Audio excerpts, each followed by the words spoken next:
Hello everybody, welcome in. How are you guys doing today? I am doing well. Let's jump in and paint. So I have today this little commissar. First of all, let me take just a moment to thank you. Hey, maybe hero, welcome. Thank you for the follow. So this is what I'm painting today. It's a little commissar pug. We're gonna paint this pug. I'm gonna start with some caramel brown. That's what we're gonna do. We're gonna try to paint its fur, get some of its jacket. We got, it's got like big lapels, big hat. Got a nice plasma pistol and power sword. So it's a stream. Oh, no problem, no problem. Hello.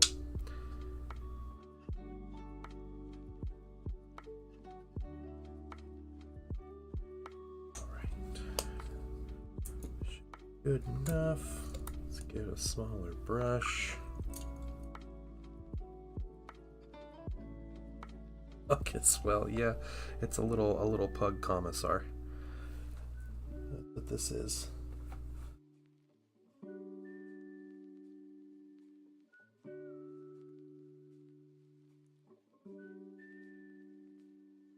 I can look up the link. These. I'm painting these for a little commission for somebody. There's 6 models that I'm painting. And yeah, this is just the first one. Big floppy ears here. So I'll be painting more. What's going on, EO? How you doing? How was your day?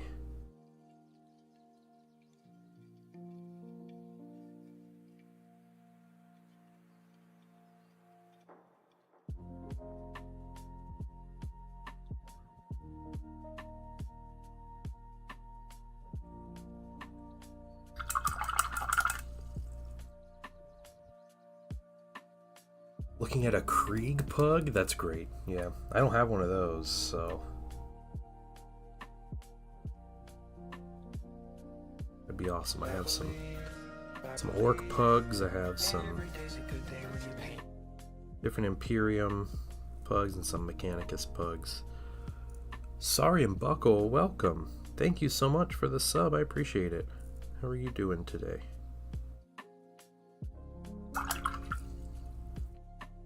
A relaxed state will make good progress. Well, good deal. All right.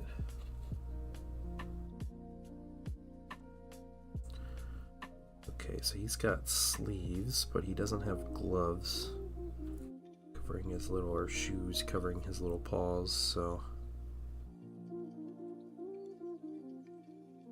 this one might be the most like low-key model of the bunch, so kind of getting my start with this one to see and gauge how these models paint up.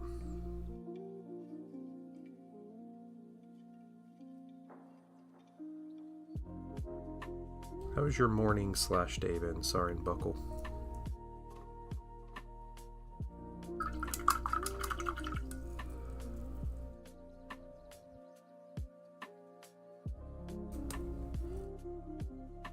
Tell if I don't think he's wearing pants. I think he has little booties though on his yeah, he's not wearing pants, but he's got little boots on. So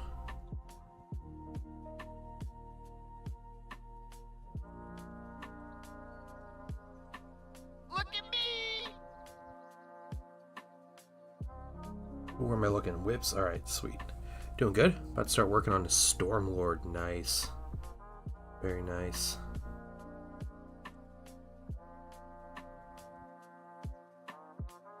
One moment, EO. I will jump into whips, guys. Check out EO's mini he posted. We'll have a look.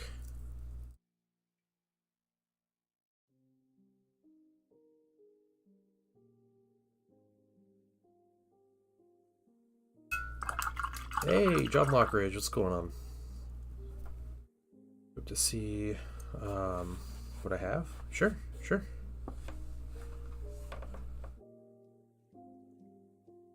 your Blood Bowl kill team. Your Blood Bowl team. Okay. Okay.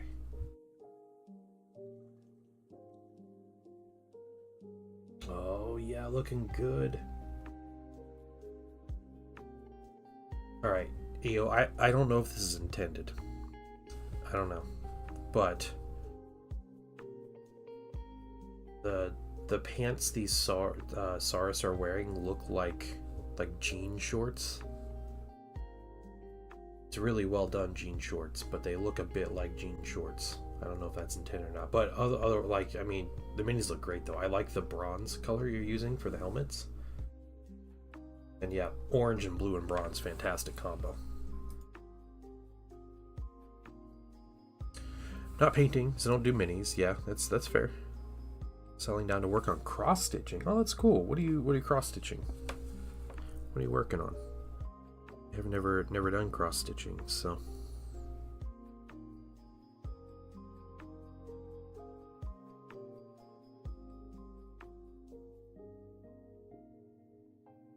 Anything can be enhanced with jean shorts, yeah.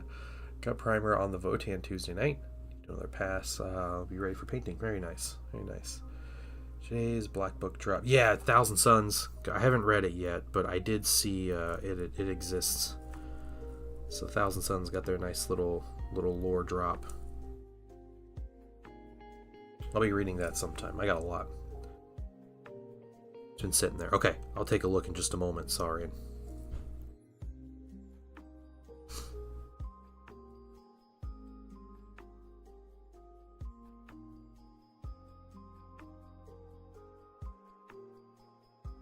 Starry Night reproduction. Whoa, that's really cool. All right.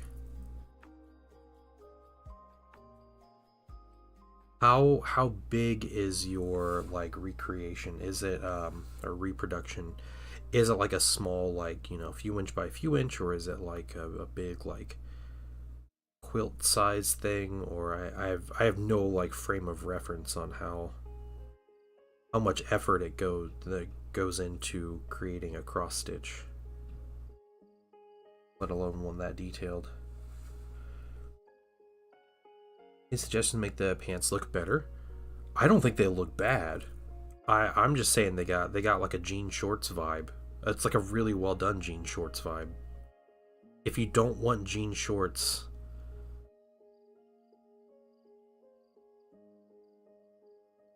I don't know, man. Go with the jean shorts. It's good. it's good. It'd probably be a color other than blue, but those shorts just look.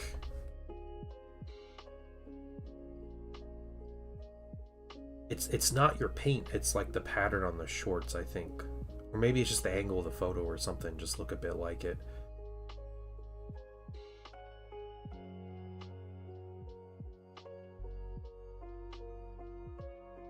Yeah, sorry. Yeah, Stormlord's looking great so far. Got cool camo. Very interesting camo colors and stuff. I like it.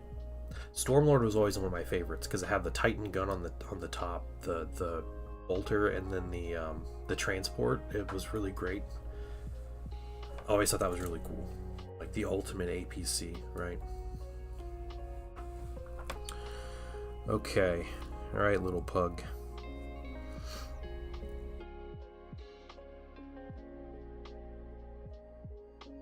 I think that's all the fur here. Let's go with a couple base colors here. Get black next. Pattern is from the print. I just did stripes and different blue. Okay. Yeah, I think it's maybe it's more just the photo itself, like the angle of the photo or something. Because I think those SARS have like loincloths and stuff, which would definitely take away any sense of jean shorts that you got.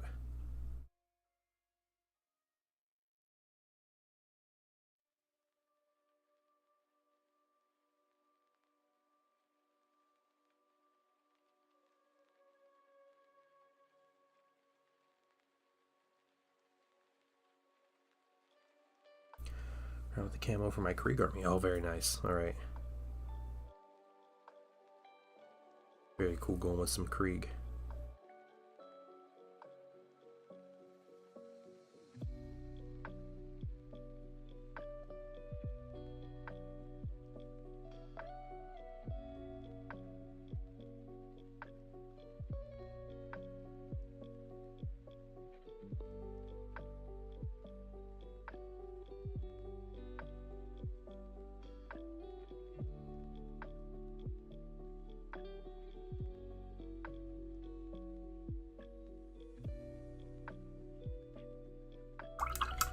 Hey, Lion Joker, what's going on? Yeah, like I said, I think it's just the angle of the pictures that you shared. I don't even think it's like, it's not even that your pictures are bad, it's just the angle. Particular.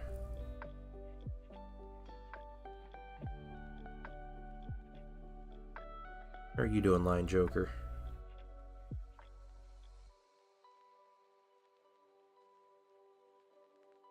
Quite sure. All is what color here, so a little more generous. Painting the black.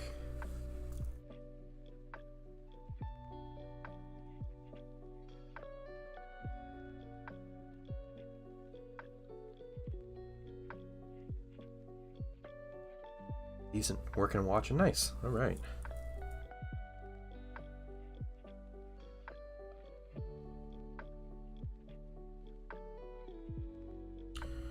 I got to watch Project Hail Mary yesterday.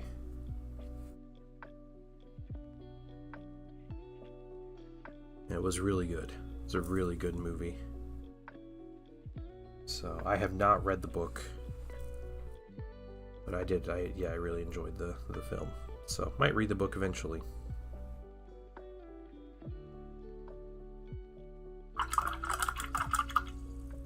More whip for a little Krieger? Sure. Yeah, absolutely. Yeah. Send a photo over.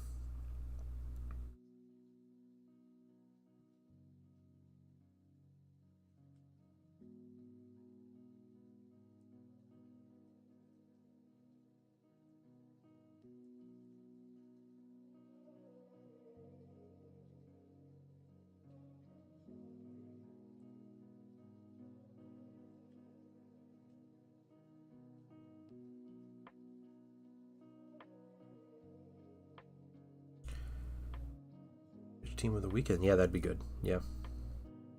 I think your color choices are great, and I think you've done a great job painting them. The highlights look really good. I hope I didn't steal any thunder saying they look like jean shorts. Because they really do look good.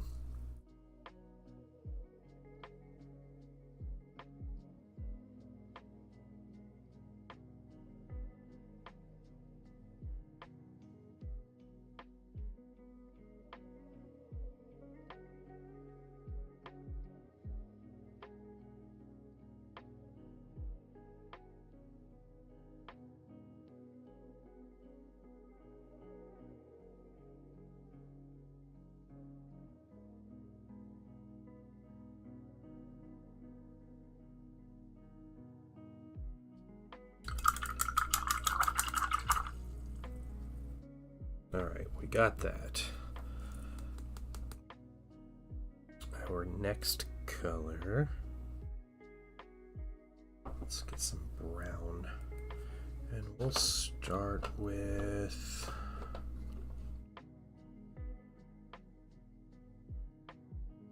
or some mahogany. It's more or less done. Last members of Crockford. Nice, yeah. Weekend's a good target then. It's good.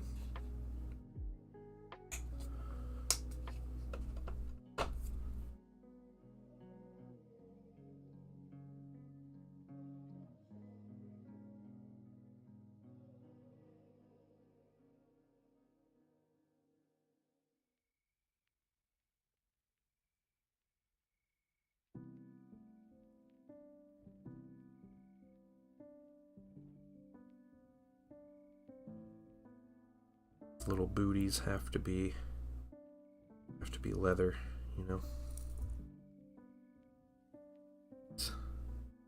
walking in comfort.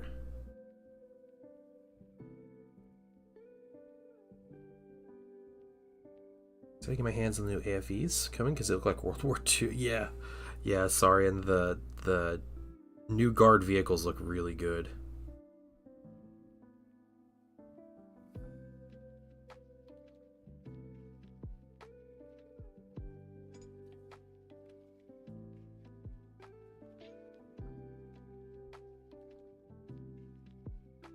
This pug is ready for anything. Yeah, yeah.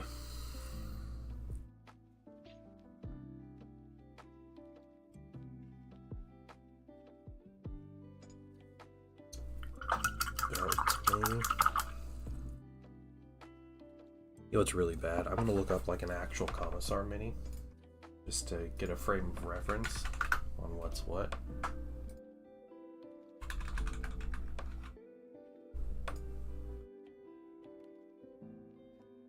It's not perfect.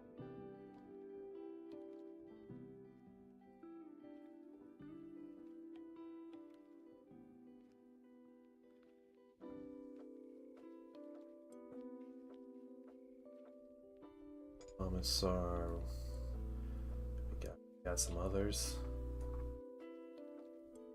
The Guard really only have one Commissar mini in rotation. That's crazy. They do. Okay. Well, that's.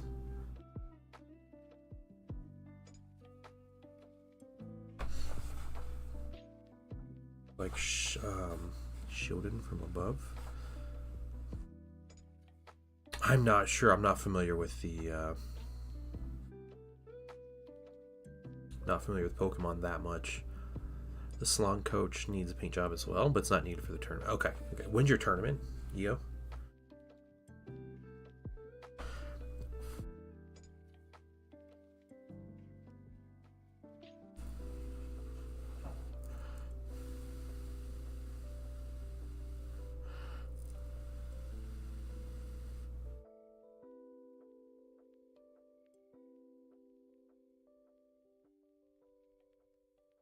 Black plate paint to dry.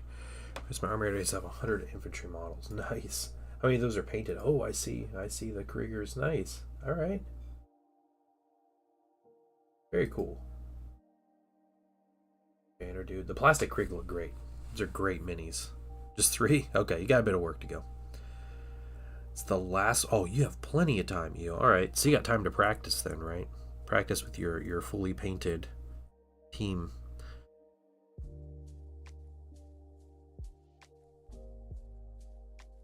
One disadvantage of painting really small minis is waiting for paint to dry. It's not something the majority of our painting, when we paint minis and paint armies and stuff, we're not worrying about paint dry times.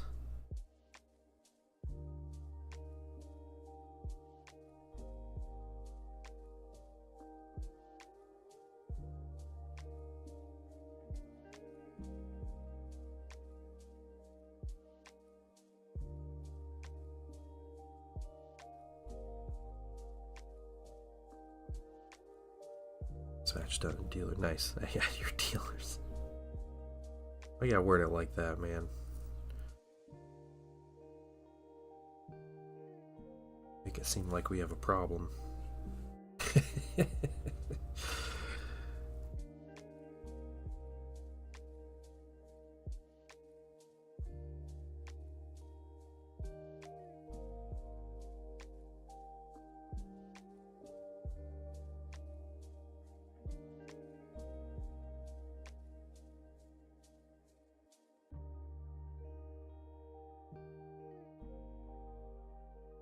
They're simply collectibles, so they're not that knowledgeable on minis. Are you talking this guy?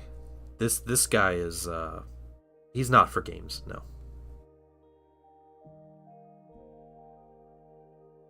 Eoraptor plays a game called Blood Bowl, so he was painting his Blood Bowl team.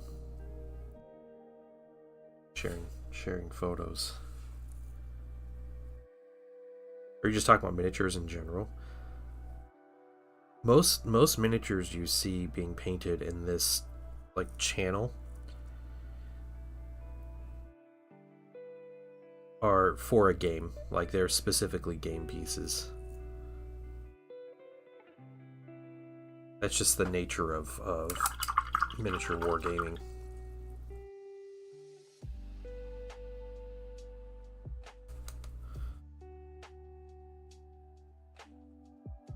Okay, I think it's time for me to get some red, and I'm gonna go with, I think I'm gonna start with this red oxide. Yeah. Oh no, maybe Hero, you're learning something. Yeah, it's a lot of, like, yeah, people paying for, you know, one of the many dozens of board games or tabletop miniature games or whatever are around.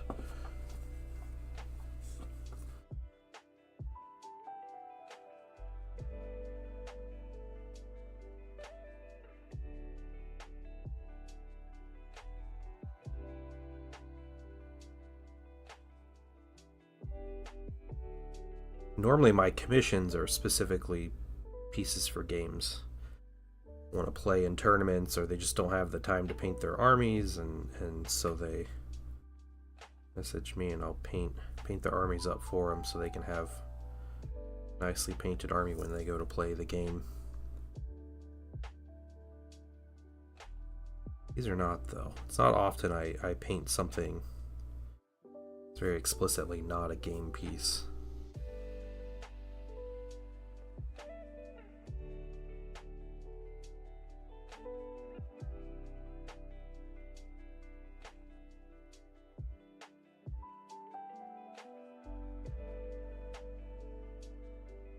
And just a fair warning to everyone out there,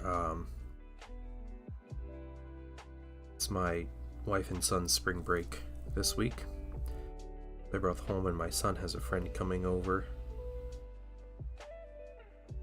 So if you hear children screaming, it is most likely because they're having fun and not being considerate of my stream, but it's alright.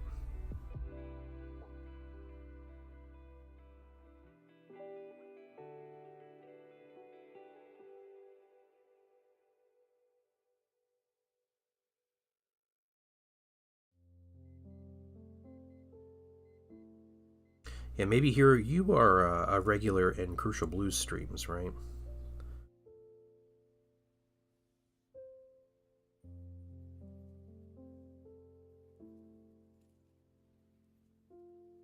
Because he'll paint, he's kind of 50-50 on painting things just for fun or display, or painting stuff for as a game piece.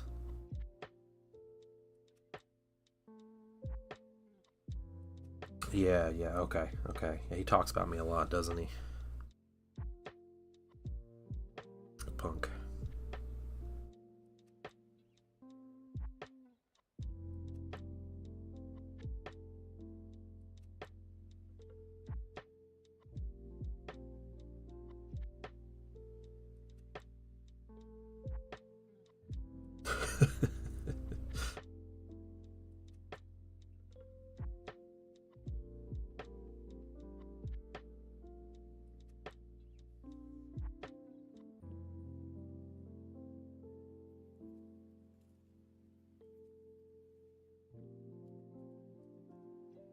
I'm just a dude that likes to watch paint dry, so.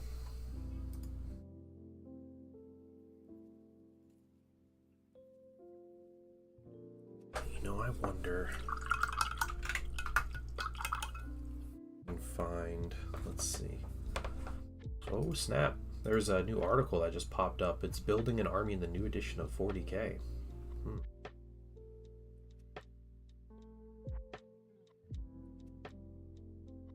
Stuff. It's this one. Yeah. Okay.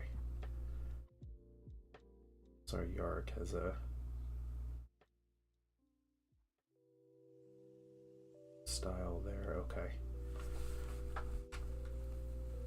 It's a cute mini. Thank you, Wandering Picked. Yeah, the little adorable pug here.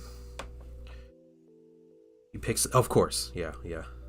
Well, I have 5 more of these to paint also.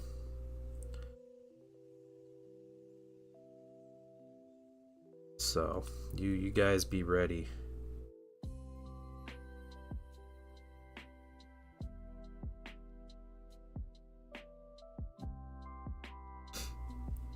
The new edition will be more aggressive playstyle.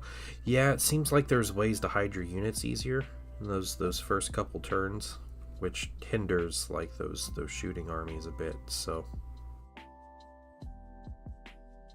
I don't know. I will definitely read this article.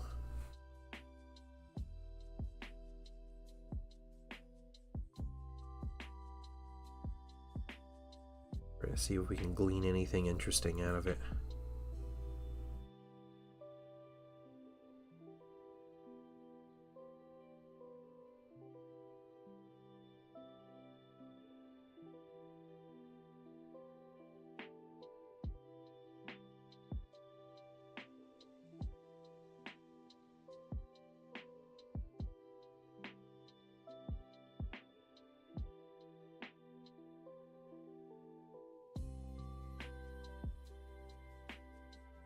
Mistakes, that's okay. Do though these cuffs.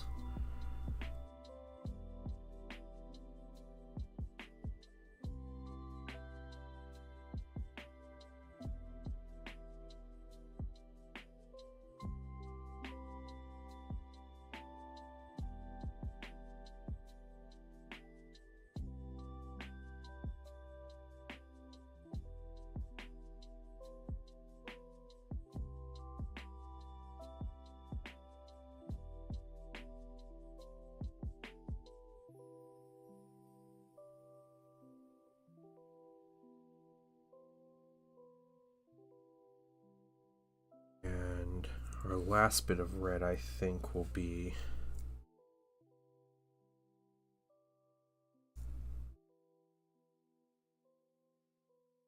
there, and maybe these. Cross stitch pieces. I don't know, I'm saying cross stitch in completely wrong context, but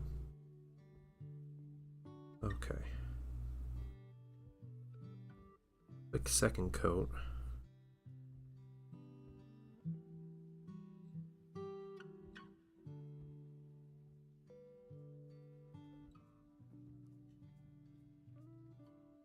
Next week I'd like to have a little picture-in-picture screen going.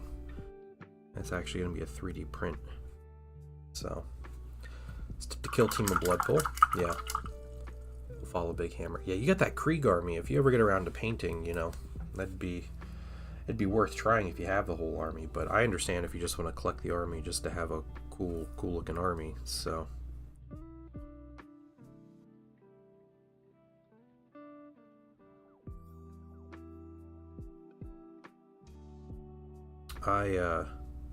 I committed some funds into Star Wars Legion, and I jumped back into that game.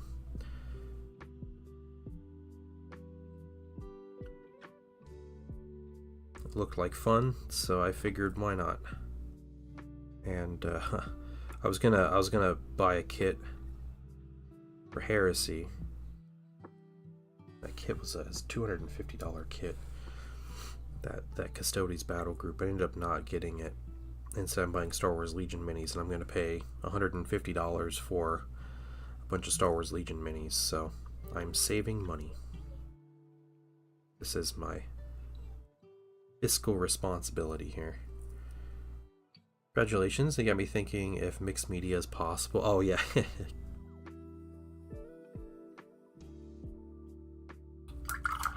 Okay. We got some red. We're going to need some silver. A lot of this gun will be silver.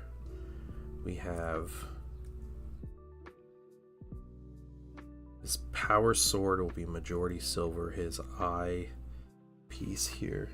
I assume this is like Commissar Yarick is what it looks like, except pug. And then we want to get some gold and kind of yellow details Print a Praetor. It's a Legends unit, rocket artillery with 120-inch range. Oh, cool. Alright. I'll slowly paint Krieg and collect them, yeah.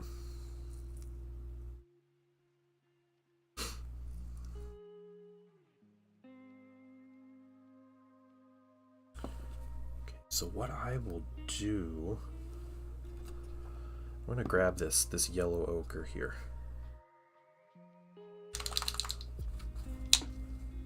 And we're going to get any kind of cloth gold is going to be kind of a faux gold. It's not going to be a real gold. It's yellow ochre down. Just mix a little bit of water in there.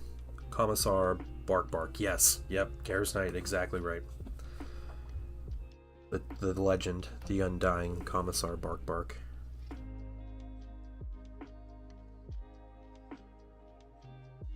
Incredible. A more true Krieg route of infantry charging with rolling artillery. Yeah, that's the way to do it. That's cool.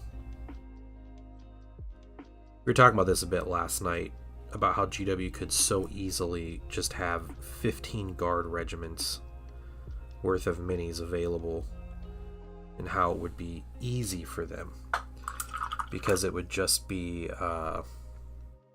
all they need for any infantry. You want to do like Talarn Desert Raiders.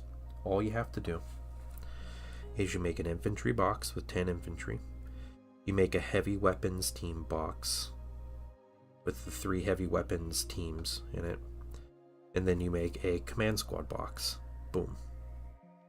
People can work out the rest, you know, like how to and if they want to be kind of extra generous with the regiments there, what they do is they add an extra torso in the command squad box, and it's meant for a torso to go in an open tank hatch, and then you have like tanks with the proper regiment minis sticking out, and you call it a day. Like there's Talarn Desert Raiders, there's your Catachan Jungle Fighters, there's your what else? Valhallan Ice Troopers, you got your Mordian Iron Guard, you got like all that stuff.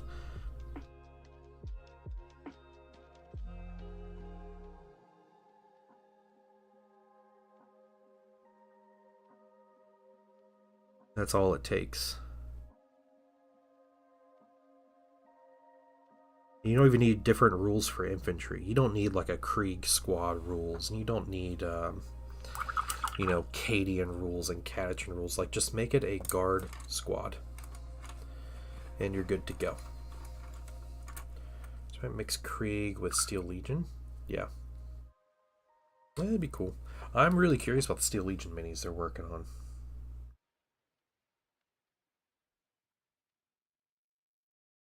Yeah, that would be very interesting to see.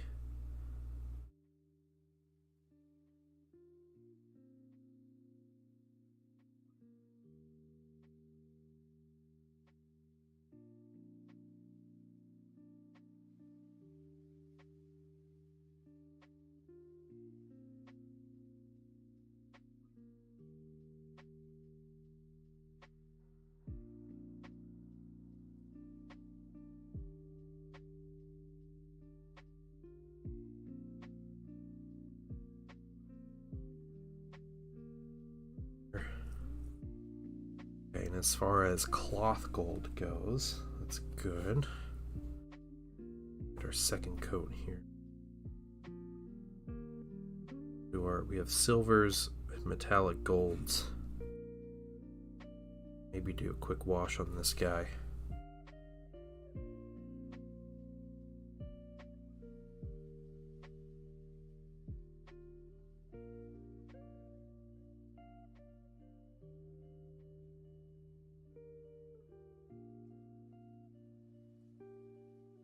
GW, our discount for mail ordering metal is by weight. Whoa, okay. That's crazy, Garrus Knight. You just pay by weight. Do you have an idea of like what the Your like kind of average discount would be on minis.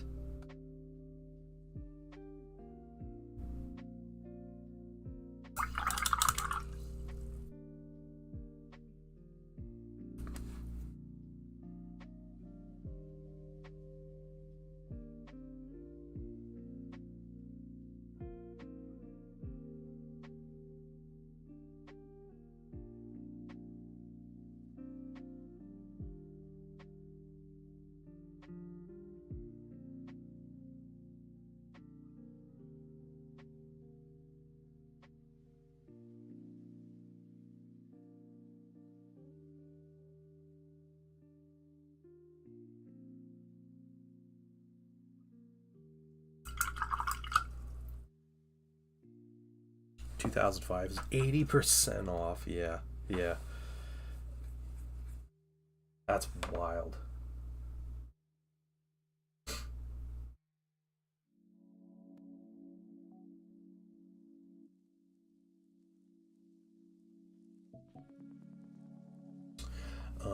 Okay, glancing over the rumors, I posted rumors a couple days ago that was talking about how some of the new rules work. How like detachments, you kind of get like 3 points to spend on detachments, and each detachment has different value and stuff. And it looks like GW is confirming that.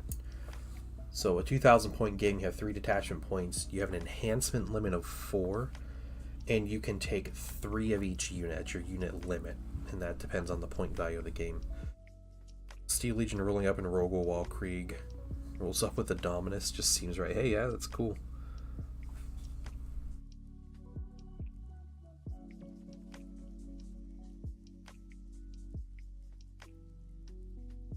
Yeah, the way they gave Krieg regiments their own, or not Krieg regiments, just Guard regiments their own flavor over the years has been incredible.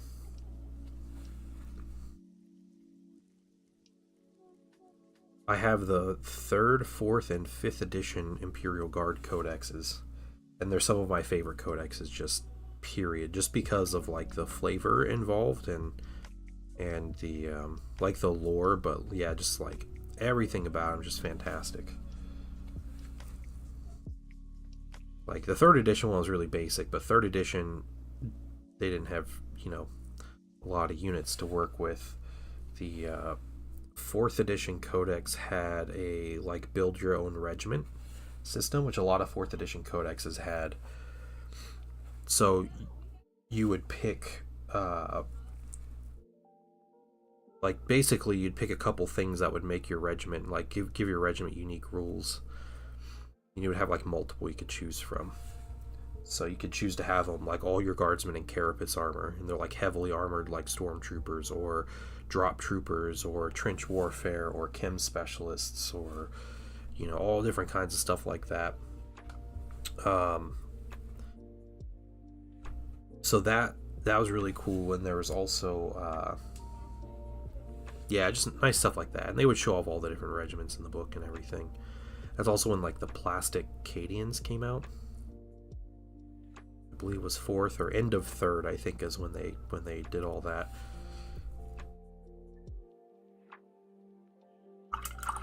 And then 5th edition was wild. Like 5th edition was cool. They took out a lot of the like the unique regiment rules, but you would have like different unique leaders from different regiments, and they would give platoons or your army specific rules, and it was really great. Like that was when you really ramped up like how many minis you could have in your army, including vehicles. And 5th edition was also known as, that's where the parking lot came from, or the leaf blower list, where you just brought so many vehicles and just turn one, you just, you know, destroy your opponent's whole army in the opening turn.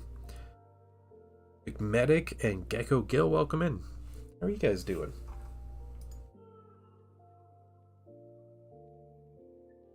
We're just painting this little pug. Is his name Commissar Bark Bark now? Is that what we're calling him?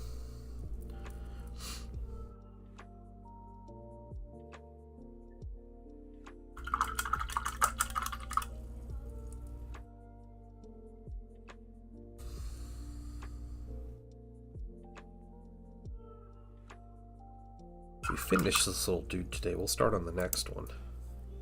We got a couple. We don't have a whole army of these, but we got a couple of these pugs. There's some wild ones too.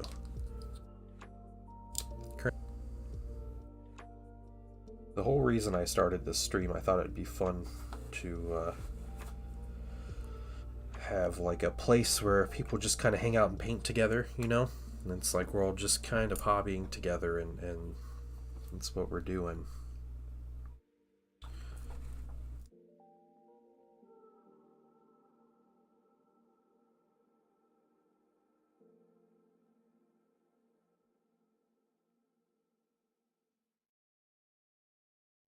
Actual metallic gold here.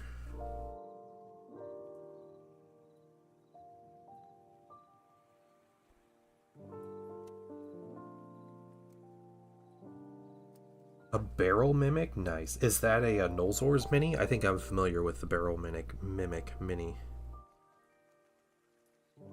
Basing more of my 30k Thousand Suns? Nice. Very nice. Wandering Picked. I have some of that Vallejo True Metallic Metal coming in. I will certainly be testing it very soon. I'm excited to try it on my Thousand Suns.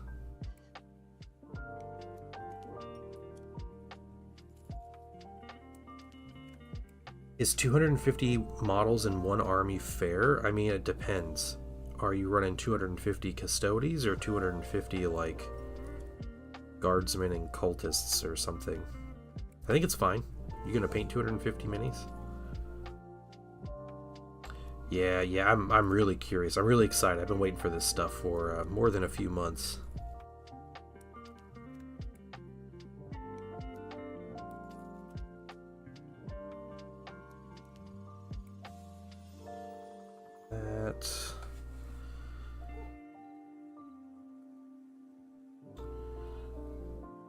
Let's keep those cloth. I think that'd be fine. You know what? Paint the icons. 250 Questoris Knights? Yeah, probably not fair. Unless you're playing like 100,000 point battle or something crazy, but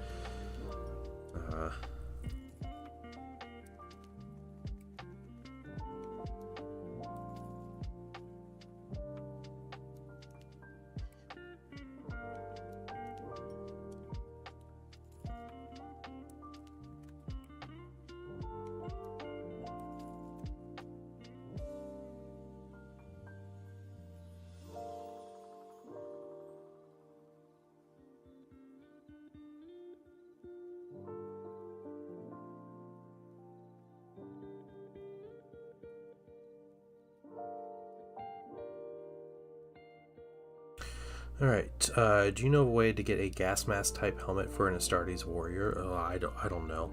What maybe the thing you gotta do is you'd have to look at there are helmetless options for Space Marines where they have kind of like a face covering. That might be the things you're looking for. But I don't know about like, you know, you're probably thinking like real world gas mask kind of look, and that I have no idea. Just getting gas masks and putting them on, everybody's head's about the same size in Warhammer, so probably be good to just do that.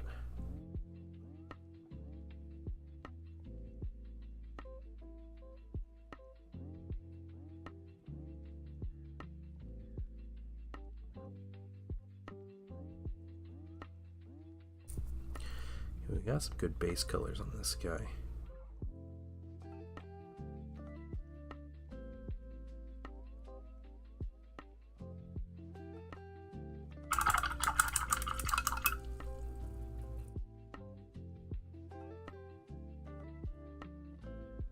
Morning, Jaded Valkyrie.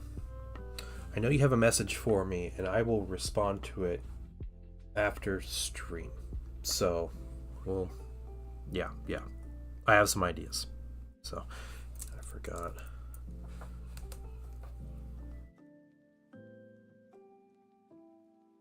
Thinking about it, because I want to make a World War I themed black shield, yeah. Yeah, either looking for like third-party sculptors, 3D print STLs for like gas masks face, or finding like, I don't know, bits for gas masks. I do like those helmeted Space Marine options though, or the helmetless Space Marines with the with like the mouth and nose covering. And it was probably like their intercom and stuff, but it also could work as a straight up gas mask.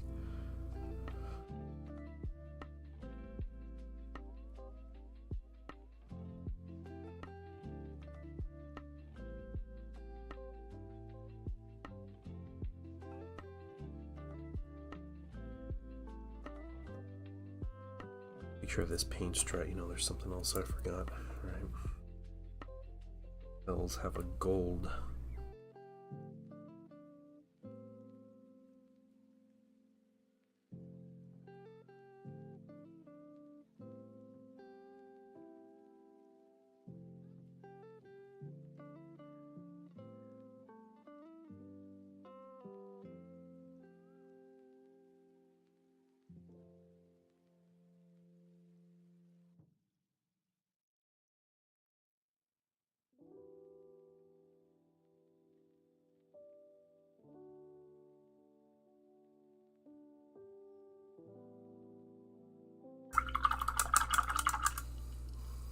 Okay.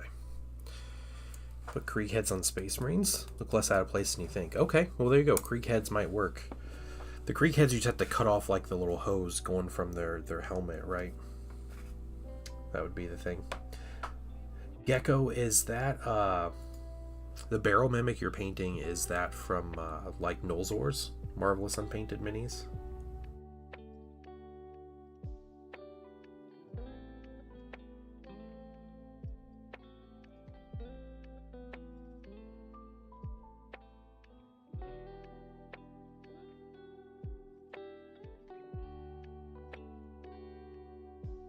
Okay.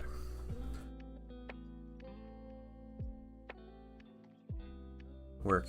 Paint them black, steel, gold, and crimson shoulder pads. Woody bases, it'd be should be stir sticks. Nice. Yeah, like trench planks basically, like the flooring in trenches. Next Krieg squad, I'll make gets Brody helmets. Oh, that's cool. All right, all right.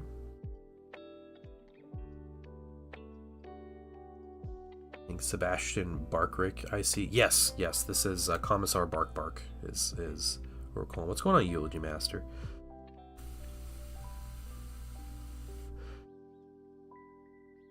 Getting some of this black paint to dry here, and then we're gonna put a little wash on it. Get into some of these recesses, get a little bit of shadows, and then we're gonna highlight up.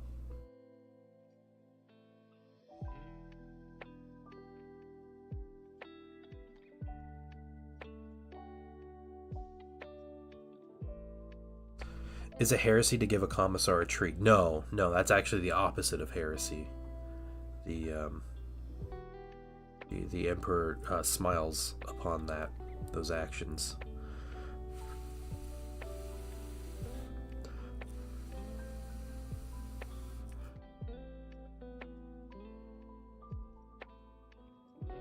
Okay, this mini is super adorable. I didn't realize he has like little booties on. You see, he's got little boots on his back legs, not his like front paws. He's got no pants. He's got a trench coat.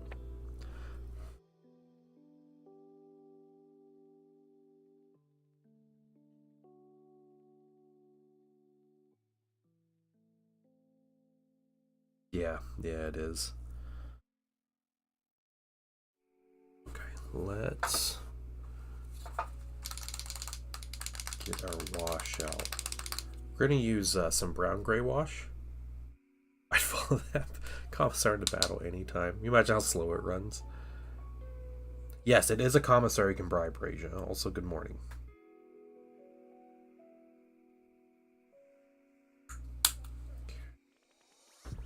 And that we'll do some flow improver here.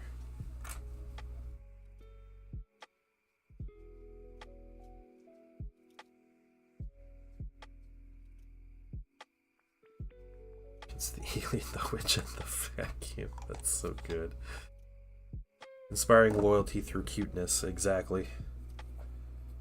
It's the only way.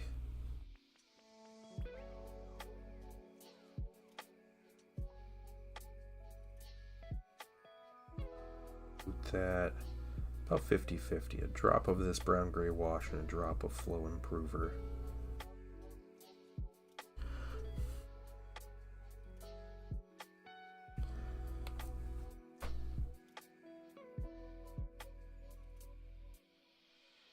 That's good. That's perfect. The Pro-Cro washes are very like thick compared to other washes. And they thin down so well.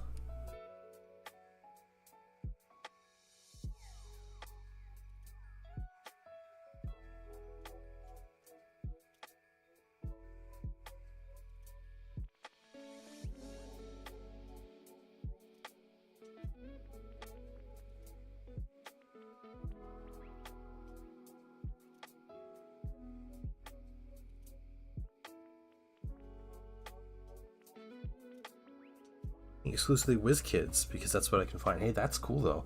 Those minis are great. I'm not like a huge D&D player or anything, but I probably own 100 of those minis. I love them because they're so like cheap, like they're so well priced, and they're like kind of low effort to get into. You know, you're not dealing with a lot of assembly or like super glue or flashing or sprues or anything like that, and you don't have to prime them. They're pre-primed, and you just paint them, and you just like pick a cool monster and you have fun painting it, and like that's the experience, and I think that's great. So I have a ton of those.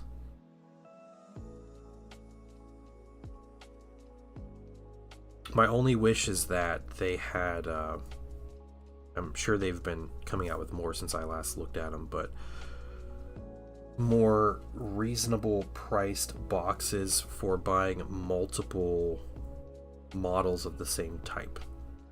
So you know, you want to fight goblins or gnolls or you know, I don't even know, whatever kind of creature, kobolds. I know they have a kobold box though, but it'd be nice to have more options for just a bunch of them. They don't have to have a lot of options either, but just, you know, $5 for 2 minis is great.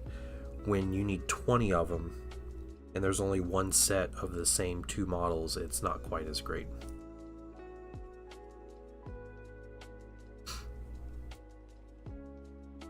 Alright, Commissar Bark got his wash here. Yeah, Trey's gonna be all over this Commissar, yeah. Dang, welcome in, guys. You know what I'm gonna do real quick? Let me see, can I do? Hold on.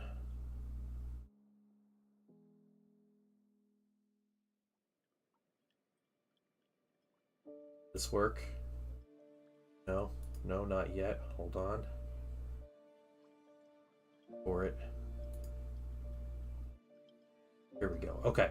I want to read through this real quick while this wash is dry, and then we'll be back to painting. Okay. I think we'll try to finish little Commissar Bark today. But there's an article just popped up after I started streaming. So this is building an army in the new edition of Warhammer 40k. So I have not played 40k in a couple years, but I am interested in following how this edition updates. I follow all of the edition updates for this game, and so I want to see how this all kind of works. And then we're going to read through this, and then I'll be back painting, because then the wash should be dry at that point. Crusade to get Commissar Bark back is going to be massive. Yeah, bigger than the Battle of Armageddon, dude. Kobolds and goblins in a big box would be great. Okay, new edition has been announced to be able to make more unique and effective armies than ever before. Okay, with updated attachment rules. After all, if you really like sneaky Space Marines and heavily armored elites, why should you focus on just one? It says, as we've announced at the preview show last week, all your current codexes will still be valid when the edition drops. You can use the attachments for them that you know and love without shaking the game up too much. There will also be 70 new ones to enjoy, so 70 new detachments. And each of them, both old and new, works with a system of detachment points. Depending on the size of your game, you'll be able to choose whether detachment based on their detachment points cost, ranging from 1 for those with gentler rules or narrow unit focus to 3 that affect your whole army with significant boosts. So this is the chart. This is basically what they're using here. So in a 1,000-point incursion, 2 detachment points, 2 enhancement limits, and the unit limit of 2, which means maximum number of each unit you can bring. And then the strike force, 2,000 points, it's 3, 4, and 3 respectively, which is kind of just like how we understand 40k and 10th edition. A new system gives you greater flexibility to hone your army's theme and make characterful unit choices without compromising on their strength, and also means that some of the bigger, splashier detachments won't have an outsized impact on smaller games. For example, as a dedicated Raven Guard aficionado, you might take a detachment that focuses entirely on Phobos-clad units, such as infiltrators. Such a detachment would offer you enhancements and stratagems that are laser focused on the units you love to use. Combining it with larger, more general detachment also affects the broad array of infantry in a strike force battle, means that you end up with an army bespoke to your playstyle. Okay. Nice picture there. Are those new orcs? I don't know if there's new minis or not. I don't think they're showing new minis. Says you might be thinking, hold on, what if that swanky new detachment features a unit type that doesn't have any characters? Aren't enhancements useless? That would be a pretty good question. The new edition introduces the upgrade tag on some enhancements, which means they can be applied to up to 3 non-character units while only counting as a single choice, though you'll need to pay their points cost individually. This gives you even more ways to personalize some of your favorite units and mark them out as elite or experienced warriors. Great for both gameplay and narrative purposes. Let's keep going, almost done. As an aside, characters that join units now be designated either a leader or support. That unit can have one of each attached to it. That's good, that was needed. Some armies could do this before with special rules such as the Space Marine Apothecaries, and also cleans it up for everybody. You also pick which unit they join when you build your list rather than at the start of the game, which, let's be honest, most of us were doing anyway. Finally, detachments will also grant you 1 or more force dispositions that you'll pick when you're building your army. There'll be 5 in total, and when you get to the tabletop, you'll compare yours to your opponent's to find out which mission you'll both be playing. So building your army list, you pick a force disposition here. So you pick this, okay? And then, and then you compare yours to your opponent's, and you figure out how you work your missions. There's loads more to talk about as far as missions are concerned, so check back with us tomorrow for a first look on missions, guys. Otherwise, the rules for building your army will be comfortably familiar, so you can focus more on coming up with cool thematic armies and mixing detachments that call upon your hobbyist's soul. Okay. There you go. What is this? New possibilities for conversions. Is that the upgrade thing? Or are they talking possibilities for conversion?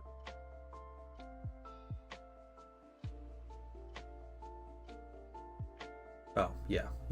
Getting your warriors here. Okay. So fun times. 1 second.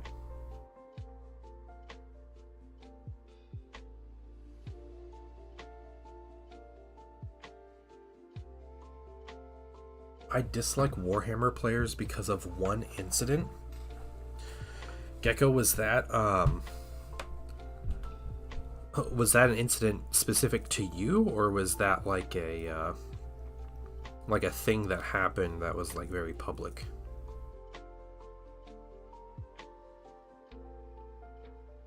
Just to you? Oh, that's too bad. Sorry to hear that. Do you want to share, or is that just like, nah, someone being horrible or whatever? Okay, I think we start with some red. Get this red. Gets me crazy upstairs.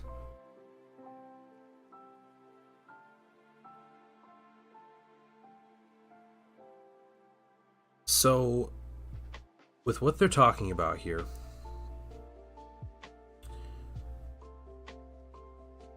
detachments are worth points.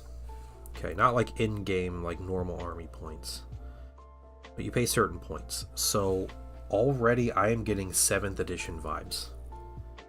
7th edition, you had detachments were kind of a thing, but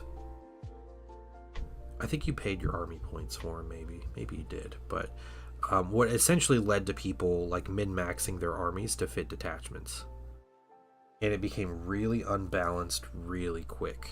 And the end of 7th, I think, is known as probably one of the most unbalanced states the game of 40K's ever been in, for those who are, you know, worried about competitive and tournament play, because it was literally just people min-maxing detachments to, you know, to take the units that were best, and then they just take detachments to make the best units better, and then that's essentially how they would play the game.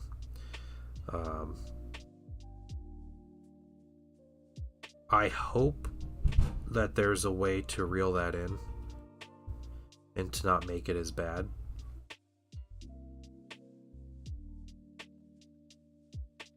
So that's probably my first concern.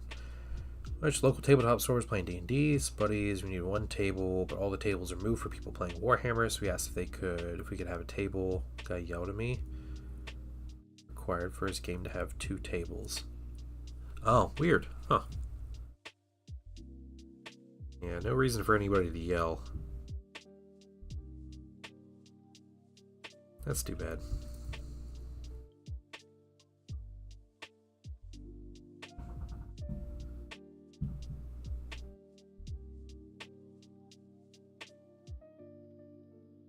I have played many different games over the years, and I'd say all of them I've had great experiences and negative experiences.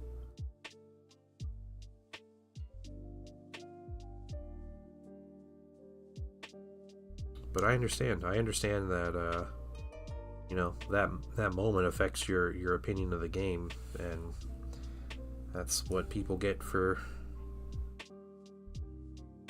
you know, being jerks. It's not like you're obligated to ever play that game anyway, so.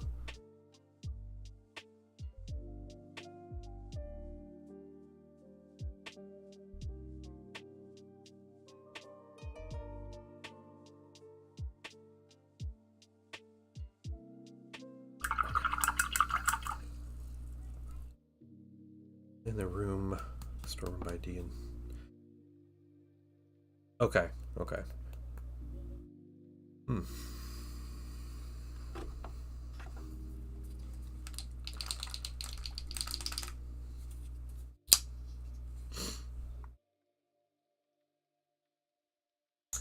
we're getting some orange red, which is my kind of brightest red color here. I'm just going to do a quick edge highlight over this red. Some other things I see with this article: the upgrade keyword, where certain enhancements you can give to units. To me, that reminds me of the prime advantages in Heresy, but just completely open-ended. And that's another thing, like, you pay the points for it, sure, but like, I guess all I can see now is just like min-maxing with 40K.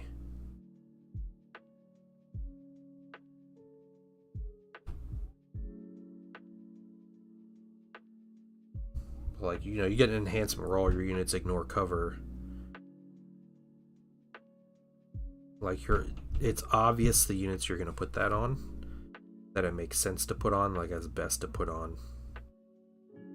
I don't know if necessarily calling that thematic is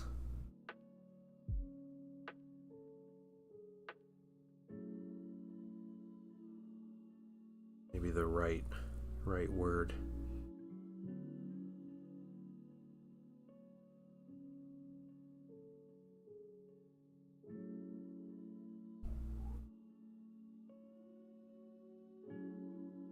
Yeah, that's so much to balance.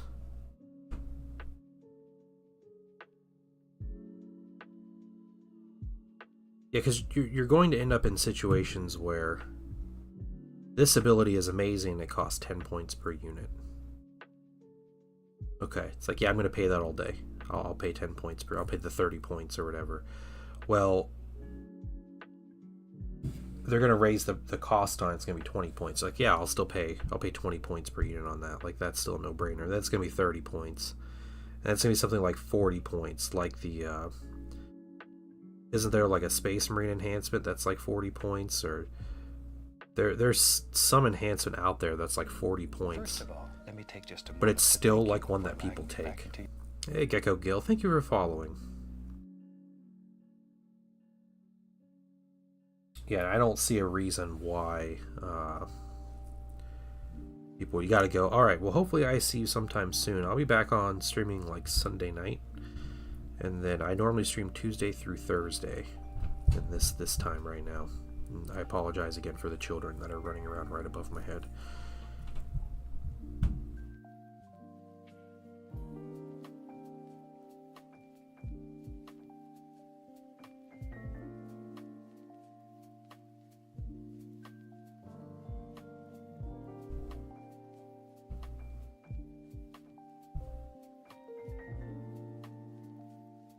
Yeah, I guess that's just what I see with that kind of those yeah, my son he's got a friend over right now.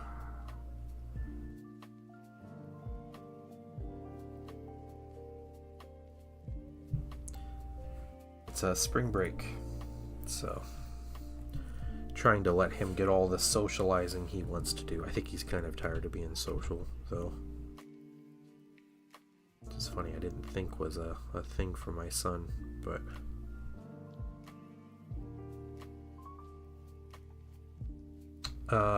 it's like the problem with the Desolator Marines now. Yeah, unit of 5, 200 points. There's certain attachments used, they're completely broken, and others are terrible. Yeah, they have cost from his worst case scenario. Yep. Yeah, exactly, Anthony. Yeah. Oh, that is such a pet peeve of mine, and why I don't like detachments giving rules. Because, yeah, obviously you have to price them for worst case scenario. The other option they could do with that is pricing the units based on the detachment they're in. But there's 100 detachments in the game. There's more than 100 detachments in the game, and they're adding 70 more. You can't do that. They won't even give war gear costs in the game. So, like, that's never going to be a thing.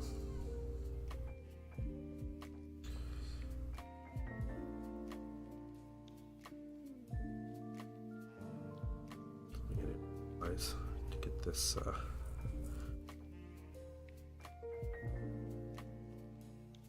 brim hat here.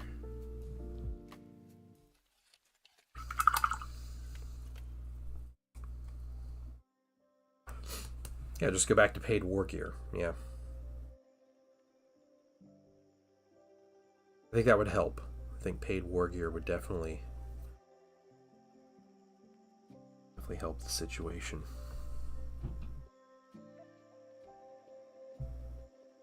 That's only part of it. Like, I think having these rules with detachments is a huge issue, and they're doubling down on it.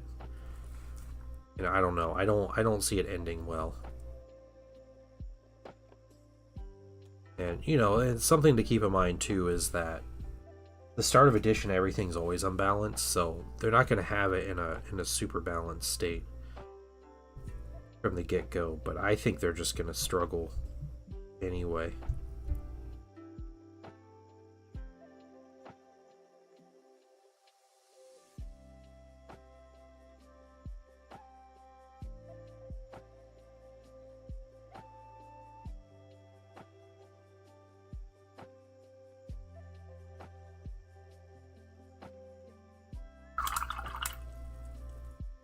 Yeah. So, Eldari fans, be ready to be broken for the next 3 months when the edition comes out. It absolutely will happen. What's going on, Big Papa? How you doing?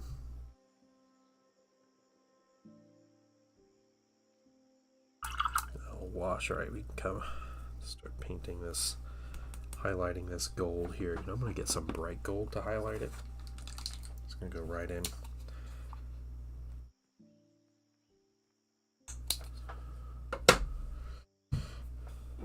One of the first to release this edition. Really? Where'd you hear that?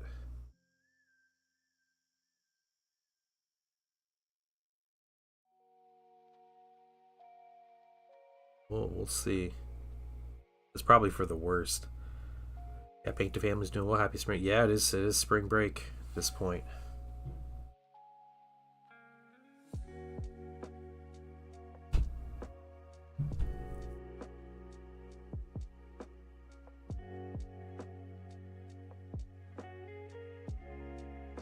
It's been a busier week this week than a normal week for me. So, on video from Spiky Bits. Oh, okay, interesting.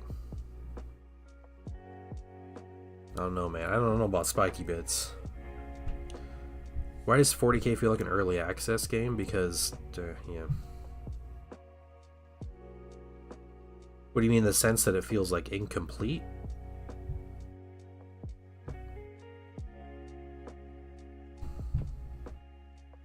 Yeah, I felt like this with 10th edition. 9th edition felt like it a little bit, but 10th kind of felt like it was like a test edition.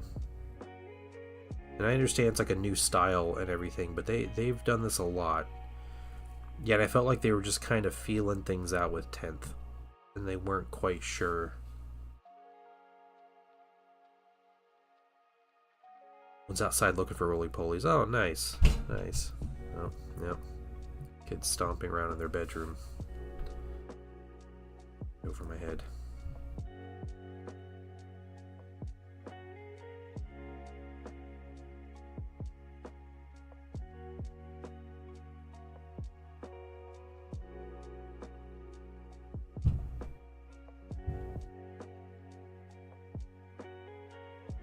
Haven't heard any noise on stream. Okay.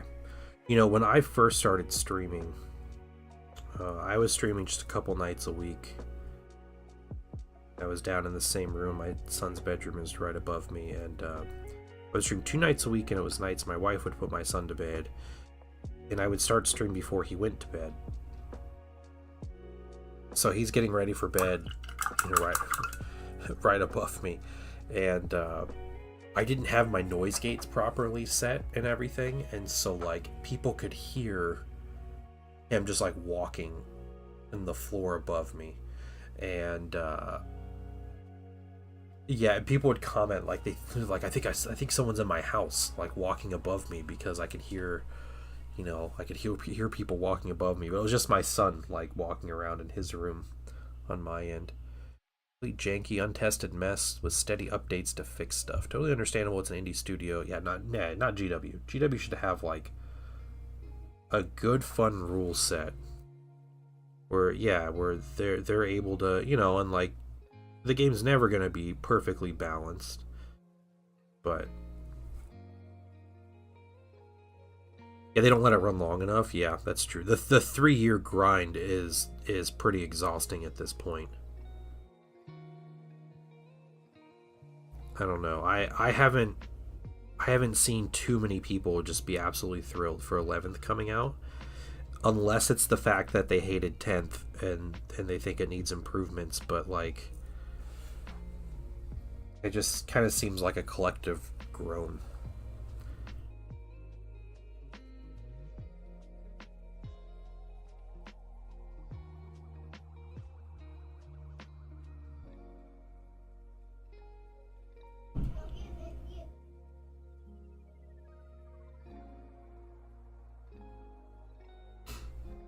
Try out the double detachment for Ravenwing Deathwing. Yeah. I mean, I really hope that kind of thing is like super cool, and it does. Like I hope people kind of take it for what it is, you know. And I think people playing the game, you know, with their friends and just hanging out, having fun. Like I think they'll, for the most part,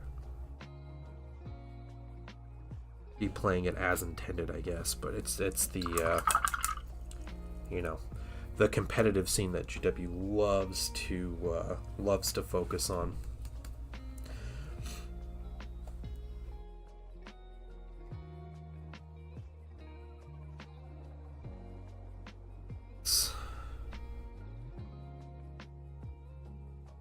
cuffs need a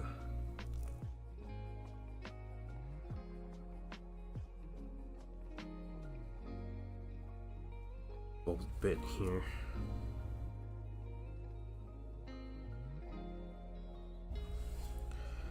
Four or 5 year edition change, yeah.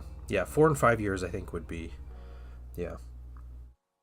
It's something I've talked about is, they kind of have, GW kind of has like 4 really big games at this point,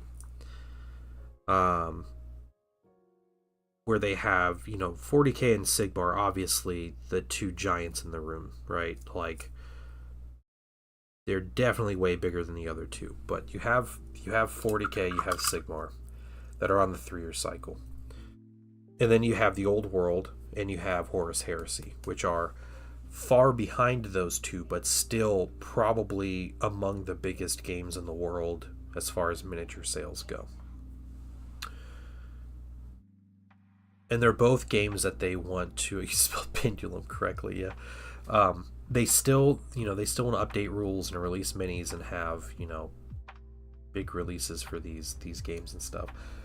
I think, my opinion, what would be an ideal scenario for GW would be go to 5-year releases, 5-year editions, and then you have 4 of those years that are focused on one of those games. So every 5 years one of those games gets an update. So 4 of the 5 years is like one of your 4 like core games getting an edition update. I can live with 5-year Heresy editions, and Old World editions and stuff. I can deal with that.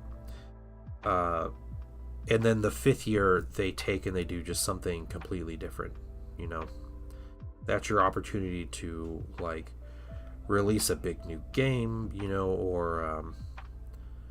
or just really put the focus on some other specialist game or whatever. Got more popular. The competitive scene even reaches a portion of esports. The competitive scene would have people winning like $10,000. No, so one thing, Greenleaf, I know competitive scene drives a lot of sales, so I get that. 40K tournaments deliberately do not do cash prizes. Like, that is a very deliberate thing, because they used to. There used to be tournaments with cash prizes. It'd be thousands of dollars the winners of tournaments would win. And what happened when that was a thing was people showed up and they were crummy to everybody else. It was horrible sportsmanship. It was horrible, like, experience, horrible list. Like, everything was terrible when they were offering money. And collectively it seemed like a lot of major tournaments, or all the major tournaments, just decided to stop offering cash prizes. Yeah, just like esports. Yeah, okay. I don't follow any esports, so I don't know,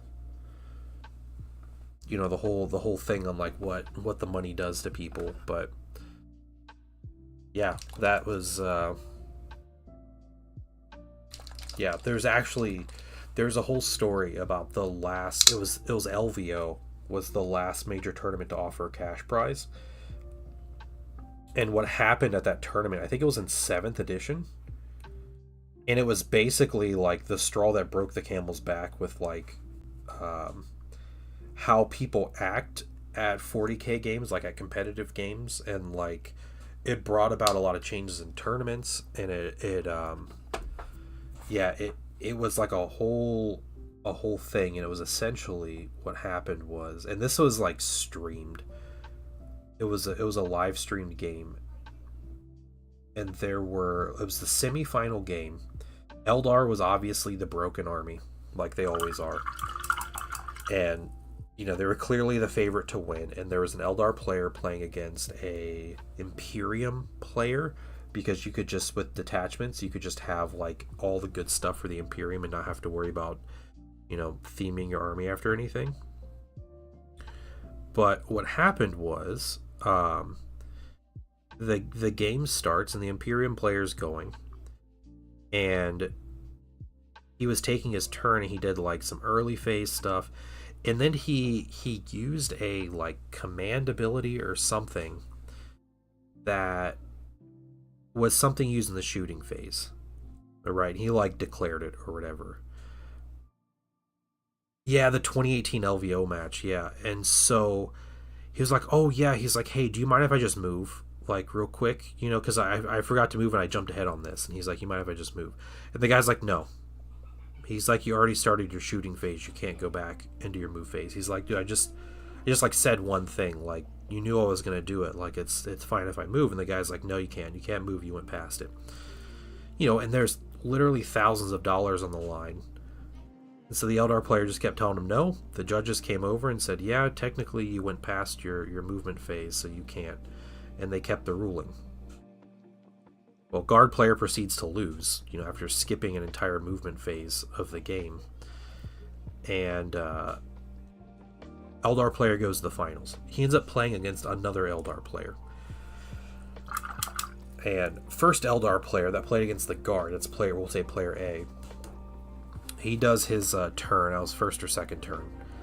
And he does not declare a particular... Yeah, it was Nick Nanavati. Yeah. Yeah. The Eldar player A makes a move with it was like a Shining Spear squad or something. And he did not declare his like thing that allowed them to run an assault or something. Which is something that, you know, you would normally, like, it makes sense because it happens in the charge phase, like with when it affects, but you have to declare it in the movement phase, and he didn't declare it. And Nick Nanavati, yeah, the guy goes to charge with his Eldar, and he's like, "No, you can't do that." And he's like, "What do you mean I can't?" He's like, "You didn't declare it in the movement phase." He's like, "You knew I was going to do it." And he's like, "That doesn't matter." He's like, "It's past your movement phase." And the guy got mad. They called over judges, and the judges were like, "Yeah, it's not your movement phase. You can't call it." And Nick tells him, he's like, "You did this to the other guy in the last game. Like, we all saw it. Like, don't act like you get some kind of special, you know, treatment from this. Like, this is what you get." And, yeah, you know I was going to do it. Yeah, exactly. Well, what... Because, like, yeah, it's obvious it's what he was going to do. You know, there was no doubt in anyone's mind that's the move he was going to make. But that's not the point. The point was he was treating his opponents like garbage and being a poor sport. So, you know, how the tables have turned. Yeah, yeah.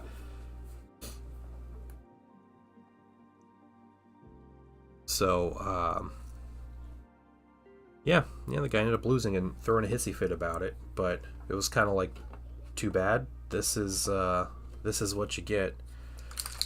And yeah, that was, I think, the last big tournament to offer a cash prize, because they're like, this brings out the worst in people. And, you know, that's when you started seeing stuff like playing with intent becoming a thing, where yeah, the consequence of my behavior. Yeah.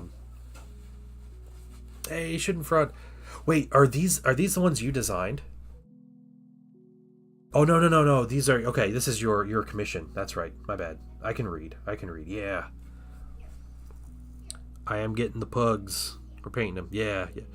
Oh, your brother found them. Nice. Yeah, it's a fun little mini to paint. I'm going to paint these over the next couple streams. We're going to get them all painted. I'm glad he's excited. These are adorable. He's got little boots. He see those little boots on his like rear paws. It's so great. Hind paws, what are they? Yeah. My draw? What's this my draw streak? What is this? 70. Oh, you know what, my draw? You know what? I'm gonna call you out on this. You have been making a comment on every streak since like 66. And you did not make a comment on your 69-day streak. And I know it was deliberate. I know it was. I just was saying, man, not nice. You had an opportunity and an obligation. But no, I get it.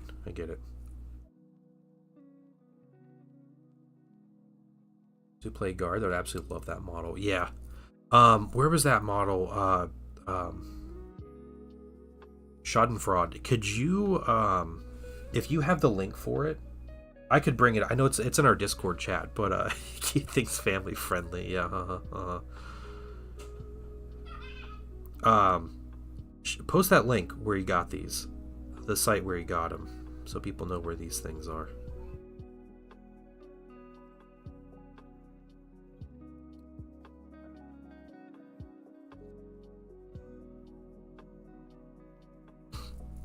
We give the people what they want.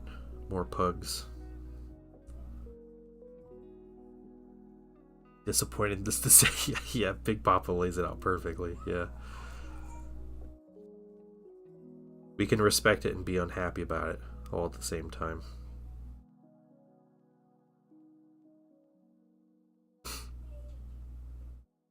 There they are. Yeah, the Galaxy Conqueror pugs. There you guys go. And you can see the other pugs I'm going to be painting here.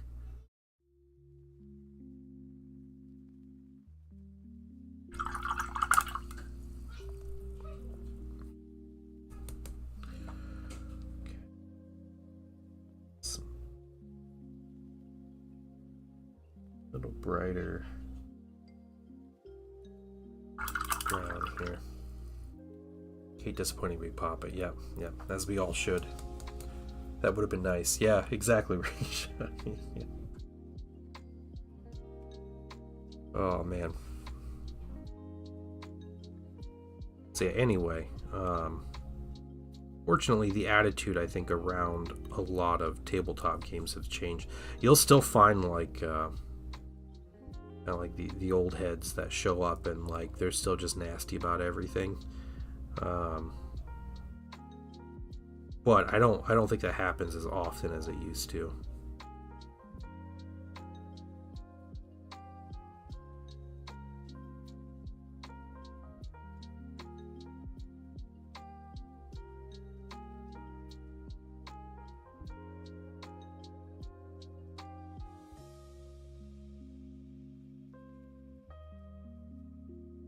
This guy's nice. Yeah, here you go. You flip every table. Greenleaf seems like the kind of person that flips every table. Greenleaf, you ever gonna play a game on like Heresy Mountain or Mountain Miniatures or anything? You've played on Mini Wargaming though, right? You've been on there.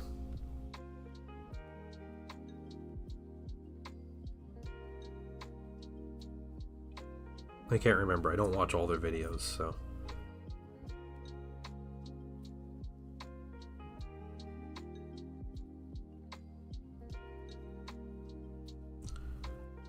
Long ago. Okay.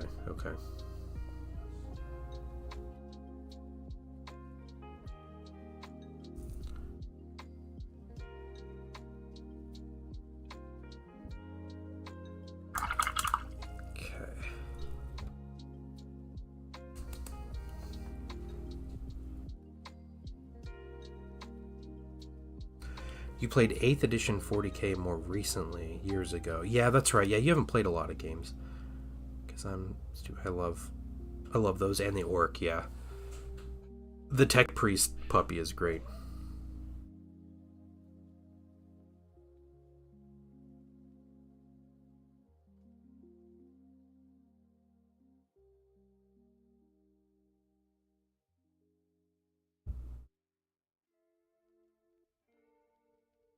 Yeah, commission fiend. Yeah.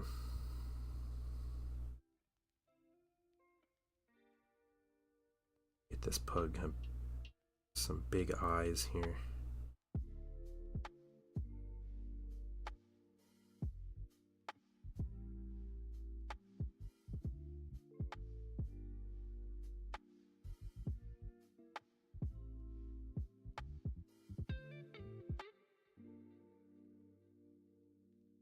This Commissar, I think, is the simplest model to paint of the crew, so I'm really just kind of gauging, I guess, how this all works with these models.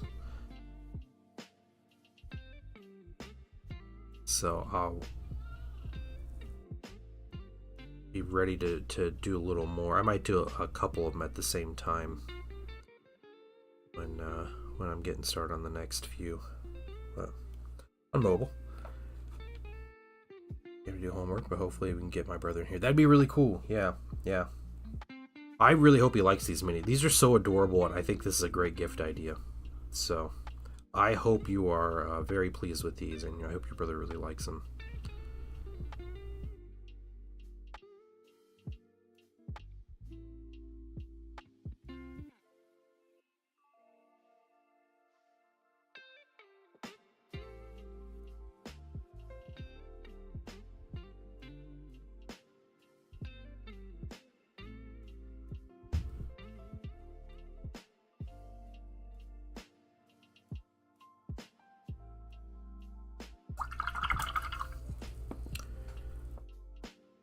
Love the Pugasaur, yeah.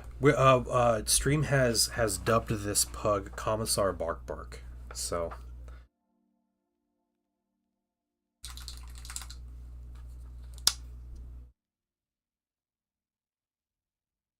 a little bit of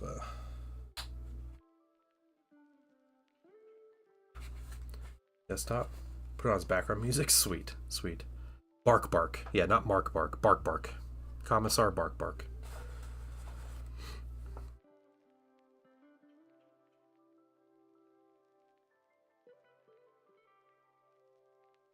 Mix the paint here. Marky Bark and the Puggy Bunch? No, no, no.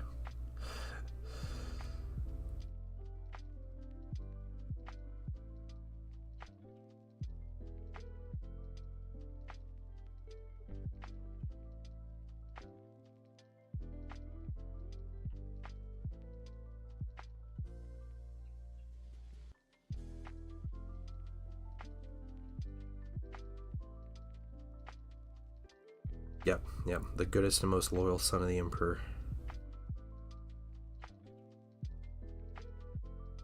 Who shall not be questioned. His authority.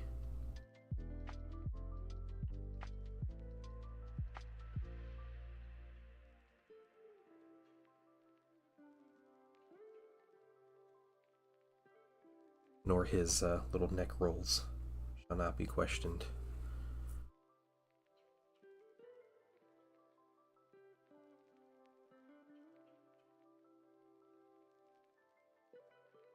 I'm sure you guys can come up with creative names for each of these pugs.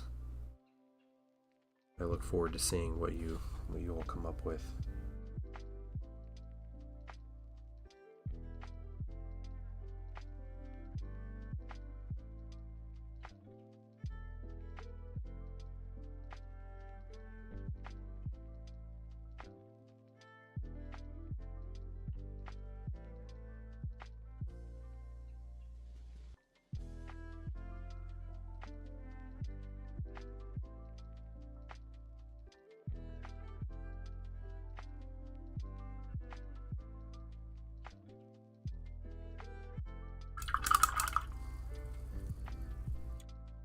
Pugasarius Paul, yeah, there's that's great.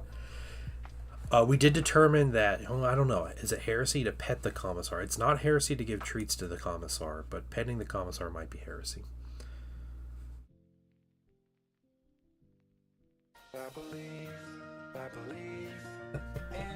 Big Papa, thank you for the gifted sub. There you go, Mydro. No more ads for you.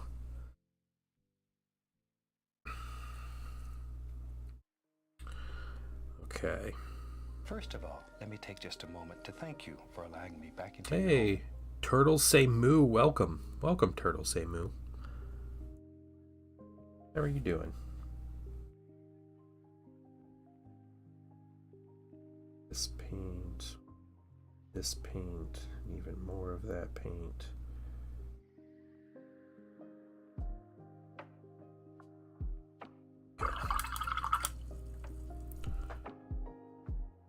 One comic by Skullavander.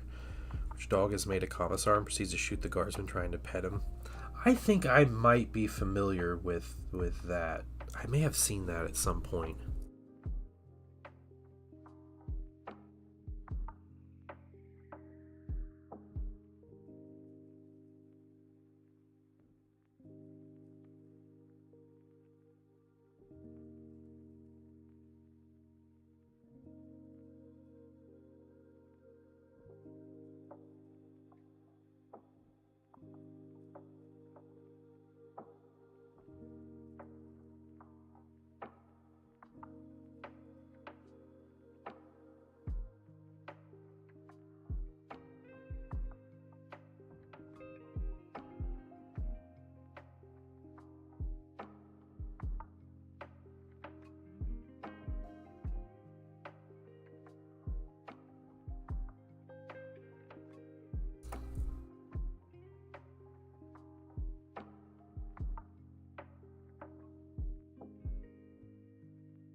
Maybe I was looking forward to the Mall TV show coming out,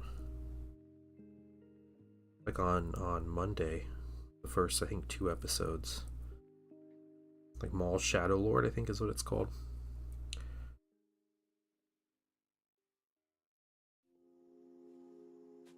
Well, that's a good question. Good question, Jaded Valkyrie. I have no idea. Yeah, it's like a 10 episode miniseries or something.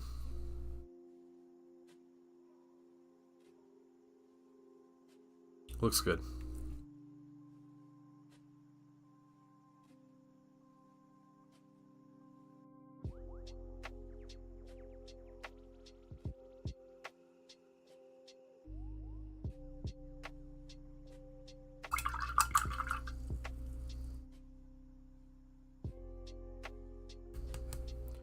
It's animated. Yeah, it's like the Clone Wars.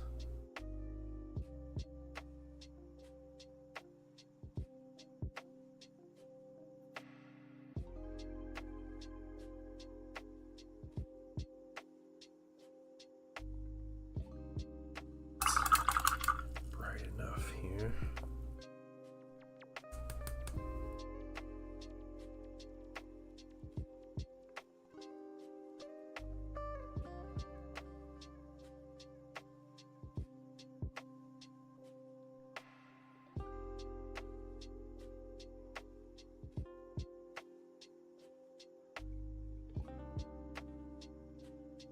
There's the Maul Shadow Lord series. Mandalorian and Grogu movie is looking better the more I see about it, so we'll go and watch it for no other reason than it'll be my son's first time seeing a Star Wars movie in theaters. Yeah, it is Sam Witwer's doing the voice. Yeah, they wouldn't do Maul's voice without Sam Witwer. So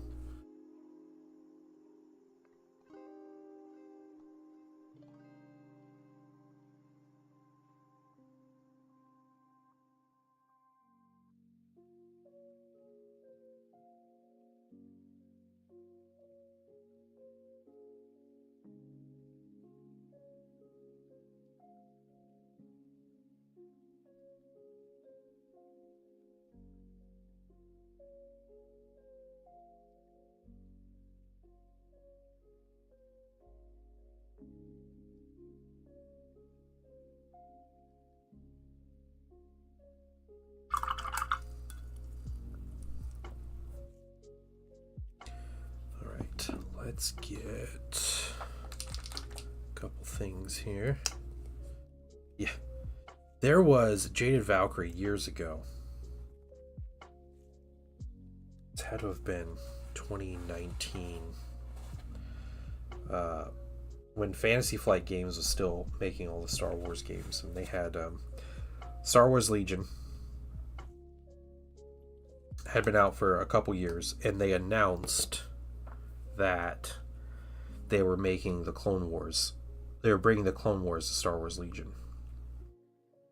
And what they did was they made a promo video with Sam Witwer, and Sam Witwer came to the FFG headquarters in Minneapolis, and he was walking around talking to the design team and stuff, and like going over the new minis and like just kind of hanging out and being like goofy or whatever, and like, you know, being a Star Wars nerd. It was a great video, but it was literally just Sam Witwer walking around talking to the design studio.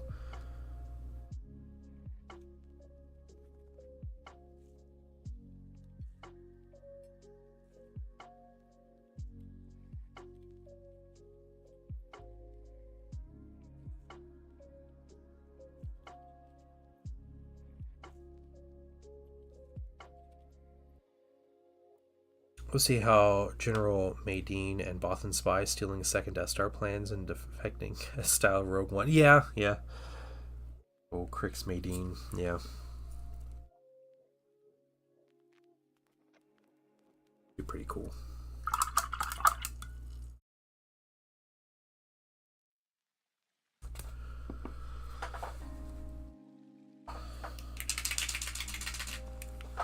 You know, maybe that's not the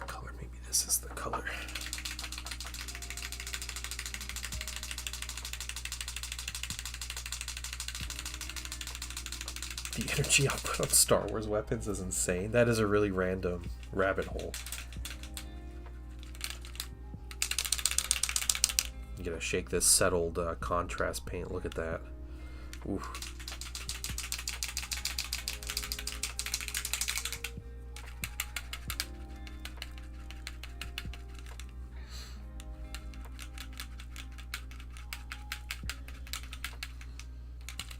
That's close enough.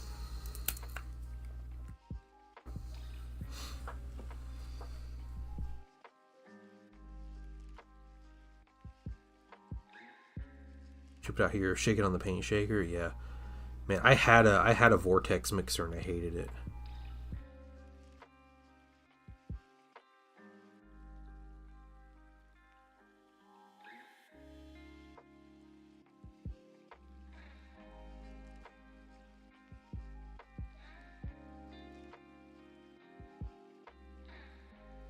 I tried it for a short time and ended up returning it. Didn't mix my paint well enough. And it was super loud.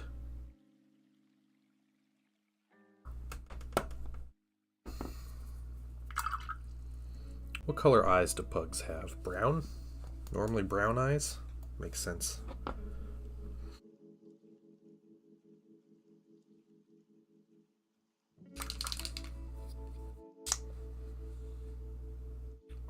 After the hangout, one thing led to another. That's funny.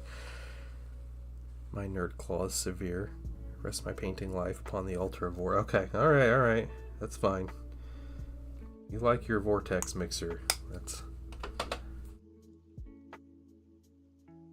all you.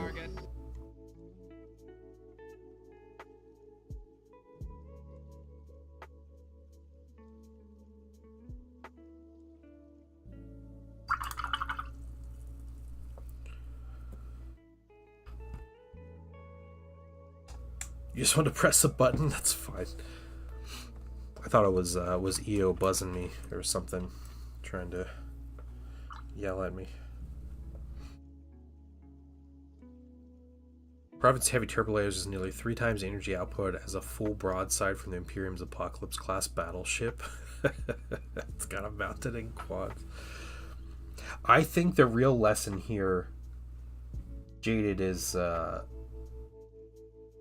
sci-fi writers have no idea.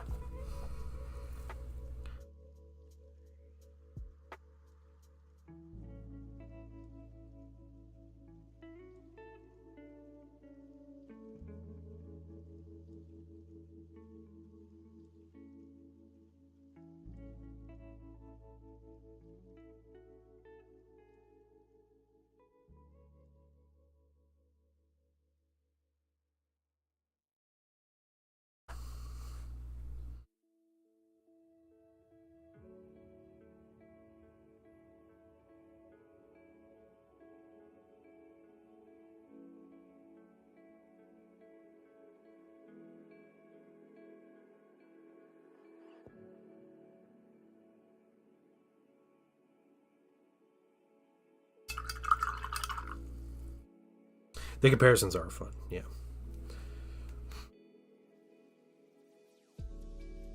R5D4 droid? Which one is that? It's the R5D4 droid.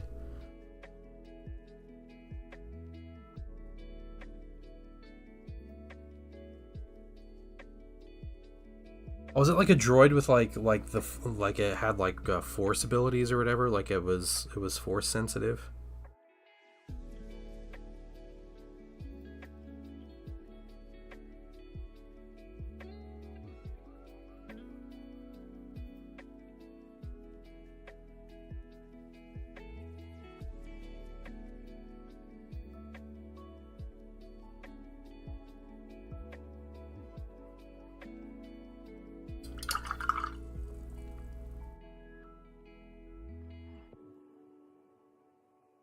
What's up, DC Unit? How you doing? Going to get going? Alright. Alright, Wandering Pig, you have a great day. Yeah, we're just working on the pugs.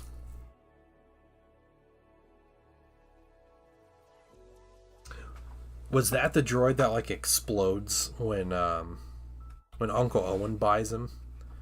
And the whole story is it knows what R2 is there to do and it needs to help the cause, so it like sacrifices himself to allow R2 to be the one that's purchased. Is it that R5? Yeah, that's a canon story. That's in the it's in that book. I have that book. I can't remember what it's called.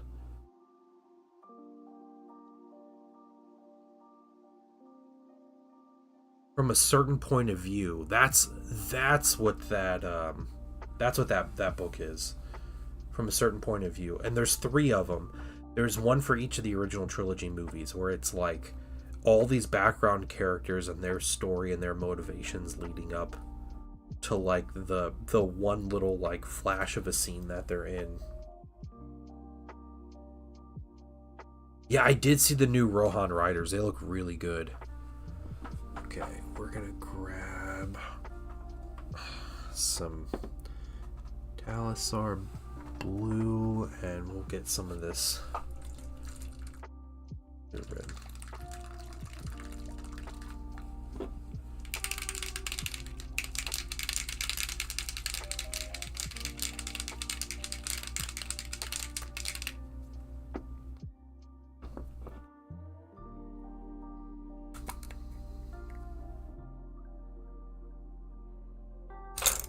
Oops. Take some of this. Just a tiny bit on the palette.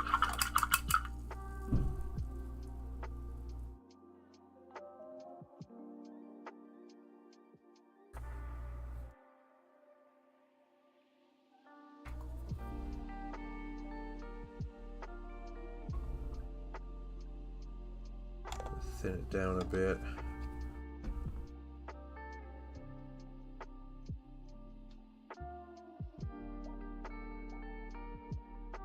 I think there's another story in one of those books where there's like a force sensitive droid. I don't remember if it was that same droid. I didn't think it was that same droid.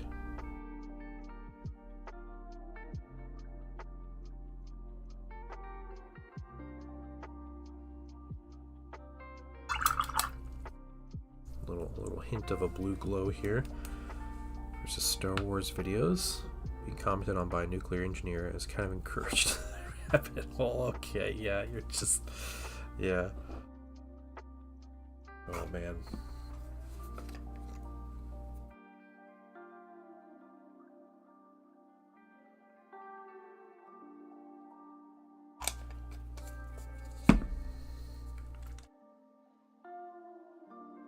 Got some Angron clear red here.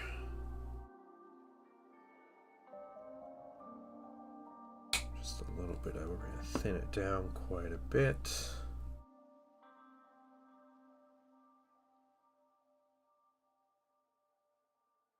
Couple coats.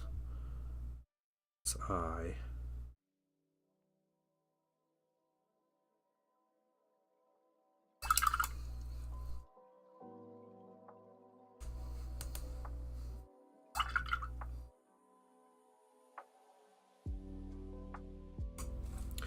Yeah, I had ordered some Star Wars Legion minis. We were talking about like Star Wars Legion most of the evening in our Patreon hangout last night, but there's I ordered the Echo Base Defenders set and Luke and Han on Tauntauns.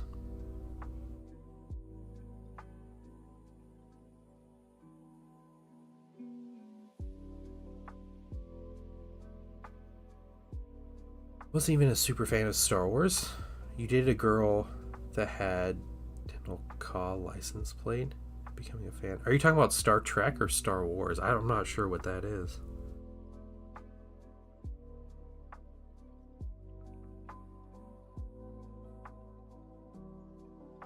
Little claws.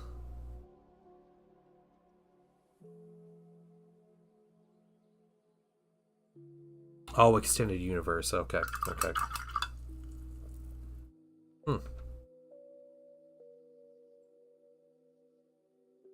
that is Quite the coincidence then.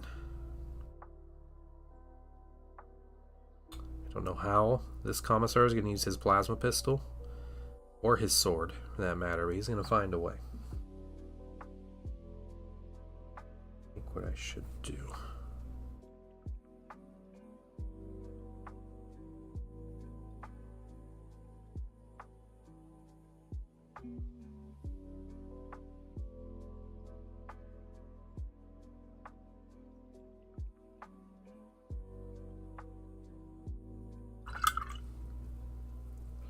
Make some other dog breeds for this line. You have Shih Tzus of Battle, Space Pyrenees, Chow Chow Empire, Word Terriers, Bloodhound Angels, Death Saint Bernard, and Ultra Moody's. Yeah. That'd be adorable. Somebody needs to message the creator and tell them.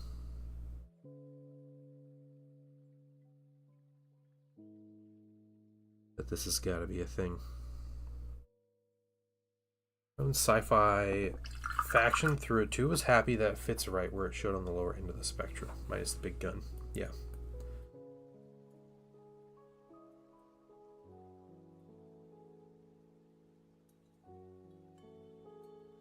I can read the Yusong Vong. Yeah. You know, fun story about the Yusong Vong. So, okay, you guys know the Clone Wars TV series, right? Like the 3D animated one that has, I mean, now it has like 8 seasons, or it has 7 seasons for that show. That show was airing season 5 when Disney bought Lucasfilm. Okay? They were working on season 6, but they were airing season 5. Well, a thing about the Clone Wars, that TV series, was it was personally funded by George Lucas. He was paying $1 million an episode out of his pocket because he wanted those stories to be told, and he loved like Dave Filoni's work so much. So he's like, here you go, have all the money you want, like make really cool stuff. Season 5 is amazing for that show, but every season that show gets better and better. Well, Disney bought it and basically said, nope, we're turning that spigot off. That's way too much money. Do something else. So the Clone Wars was done. Well, what they eventually did was they released the first 6 episodes of season 6 that were finished. So they released those. So you get like you get 5.5 seasons basically. Not 5.5, but it's like 5 in a portion seasons of the Clone Wars if you watch the show. The plan was to have 8 seasons for the Clone Wars. That was always the intended plan, was 8 full seasons with all these stories. So there was supposed to be a huge arc with the Siege of Mandalore. There was supposed to be, you know, Ahsoka had left the Order, and there was this whole thing with her going into Coruscant, which they ended up doing in season 7 when they came back to it years later. But there was also story arcs for some other crazy stuff, like Asajj Ventress being a bounty hunter, and there's a whole story with a Jedi that was supposed to like basically seduce her and then use her to go and assassinate Count Dooku. Like that was the Jedi was what was his name? They wrote a book about it. It was called Dark Disciple, was the book they ended up making about it. But that was like a 7-story like 7-episode story arc that they were going to do in one of the seasons. But there was also a story arc they were going to do in the Clone Wars that was supposed to be the initial contact with the Yusong Vong. And they were going to literally have them in the Clone Wars, like right toward the end of the season, where they just kind of put them in there. Because Dave Filoni loved, like, yeah, it was Quinlan Vos. Yeah, it was Quinlan Vos. Yep. He was awesome. Like, he's so cool. But that was his mission. And they ended up writing the book Dark Disciple about Quinlan Vos and Asajj Ventress as like a bounty hunter, and them like it's like a weird love story with them, and there's a whole thing. Fantastic book. And then that ended up getting retconned later because whole thing. But yeah, they're gonna have the Yusong Vong in the Clone Wars. It was gonna be a thing. And Disney took so much from us when they bought Lucasfilm, just from that show alone. Like, there was so much potential. Now, them putting out like the Siege of Mandalore and those like last 4 episodes of season 7 were some of the best Star Wars that have ever been released, in my opinion. But yeah, it was the whole thing. You can actually look up before they did the season 7. They put out like all of their like initial work into those later seasons, and like there's like concept art and like all this other stuff that they did. They have all of that. They made like little documentaries about it. So yeah, they're too brutal and got Disney. Yeah, it was more the Clone Wars were too expensive. The show was way too expensive for Disney, so they canceled the Clone Wars, and they told Dave Filoni like, hey, here's your budget that's like a quarter of what the Clone Wars was, make something out of it. So they made Rebels, which is a noticeable drop in quality, in like animation quality, but Rebels ends up being a really good show toward the end.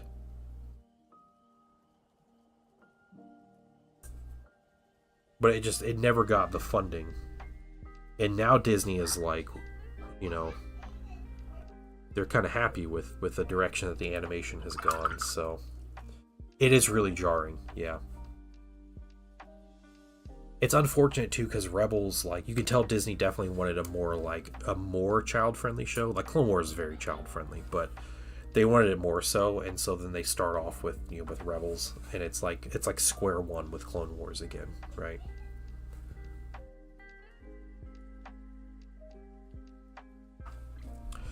Well, and now Dave Filoni is going to be one of the people in charge of all that stuff, so he's the dude. This little pug is about done. What I'm going to do, I'm going to get some satin black, and we're just going to make these bases black to keep it simple.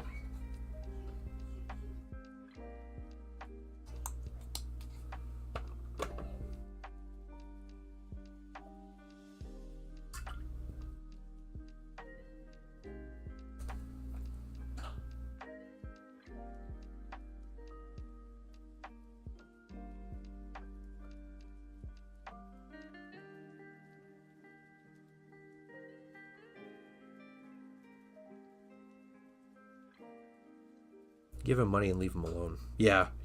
I kind of agree with you. I have a big theory about the Mandalorian too. Like, yeah, Rebels was really good for adding stuff into canon. I think that's something that Dave Filoni just really enjoys doing, is just putting that expanded universe stuff into canon. It's an easy way to make people happy, right? But I think The Mandalorian, originally, they were going to have 2 seasons with Grogu, with the child, right? And then it was going to be a big, emotional ending and a big story arc, and then he was going to go and do other things. And I think if you watch the show and you think about it, like, briefly, like, you can see that Grogu was never intended to be, like, the other main character. And for some dumb reason, Disney had no idea the appeal that this little creature would have on literally everything in everyday life from the first day this thing was shown, right? And so Disney's like, we need this. We need more of this, and we need a quick way for Grogu to get back with Mando. And yeah, so they did the weird Book of Boba Fett thing. Yeah, they probably made $2 billion in toy sales from just Grogu alone, right?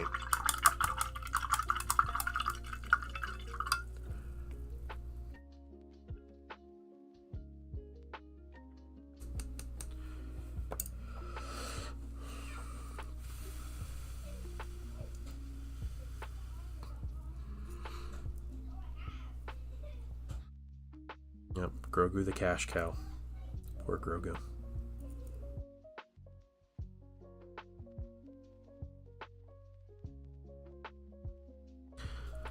I think that's about it for our little commissar friend here. This Star Battles thing is kind of popular. Yes, of Disney exec. Yeah, yeah. Oh man.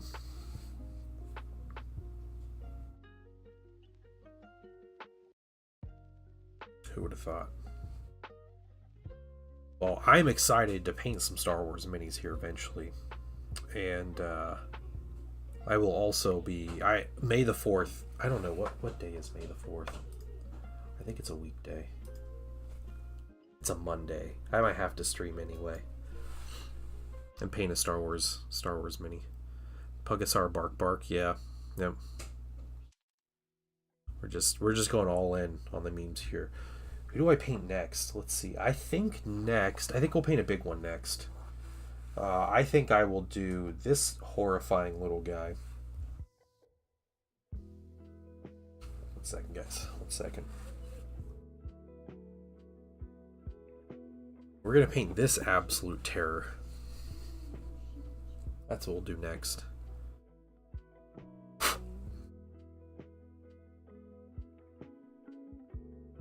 So, burn it with fire. Yeah, he's got no lower body. It's so sad.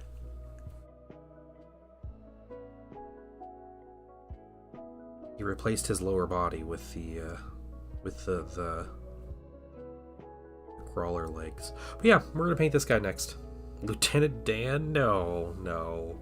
Oh, that's so bad. Lieutenant Dan wishes he could have powerful robot legs like this. Darth Paul.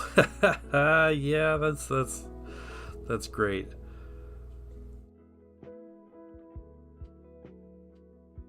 Right, but does he want an ice cream? That's the question. Alright, we got little Commissar Bark here. Looking very stern. He was half Chihuahua and decided to remove the Chihuahua half? Yeah. I must remove my weakness, and just cuts off the lower half of his body. Jeez.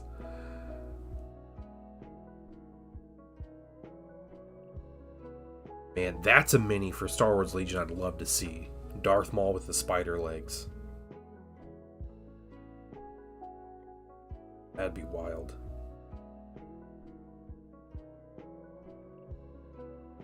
Alright, well, I think I'm going to call the stream there. We have a good gauge on how to paint these minis, what's going on with them, so I'm happy with this.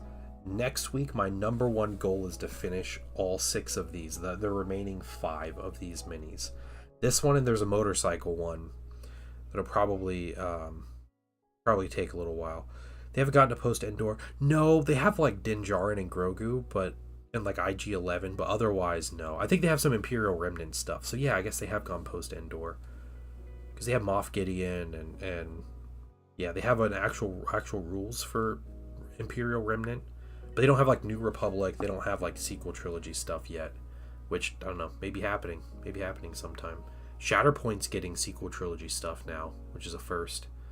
So yeah, that's for a fellow friend of the dark. Yeah, there you go. Yep. Yeah, you guys have a wonderful day. I will see you Sunday. I'll be streaming. I might be testing out that new metallic red.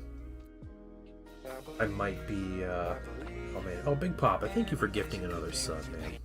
Thank you so much. And there you go, Jaded Valkyrie. No ads for you either. Yep.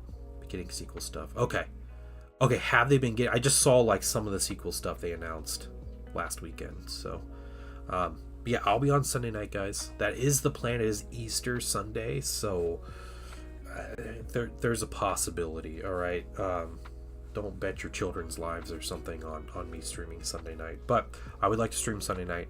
We're gonna try to paint these things, and I want to test out some new red paint. Those are some goals of mine with the next week. But you guys have a great day. My Draw Jaded, Big Papa, Raja, thank you so much for coming to hang out. And I will see you all in a few days.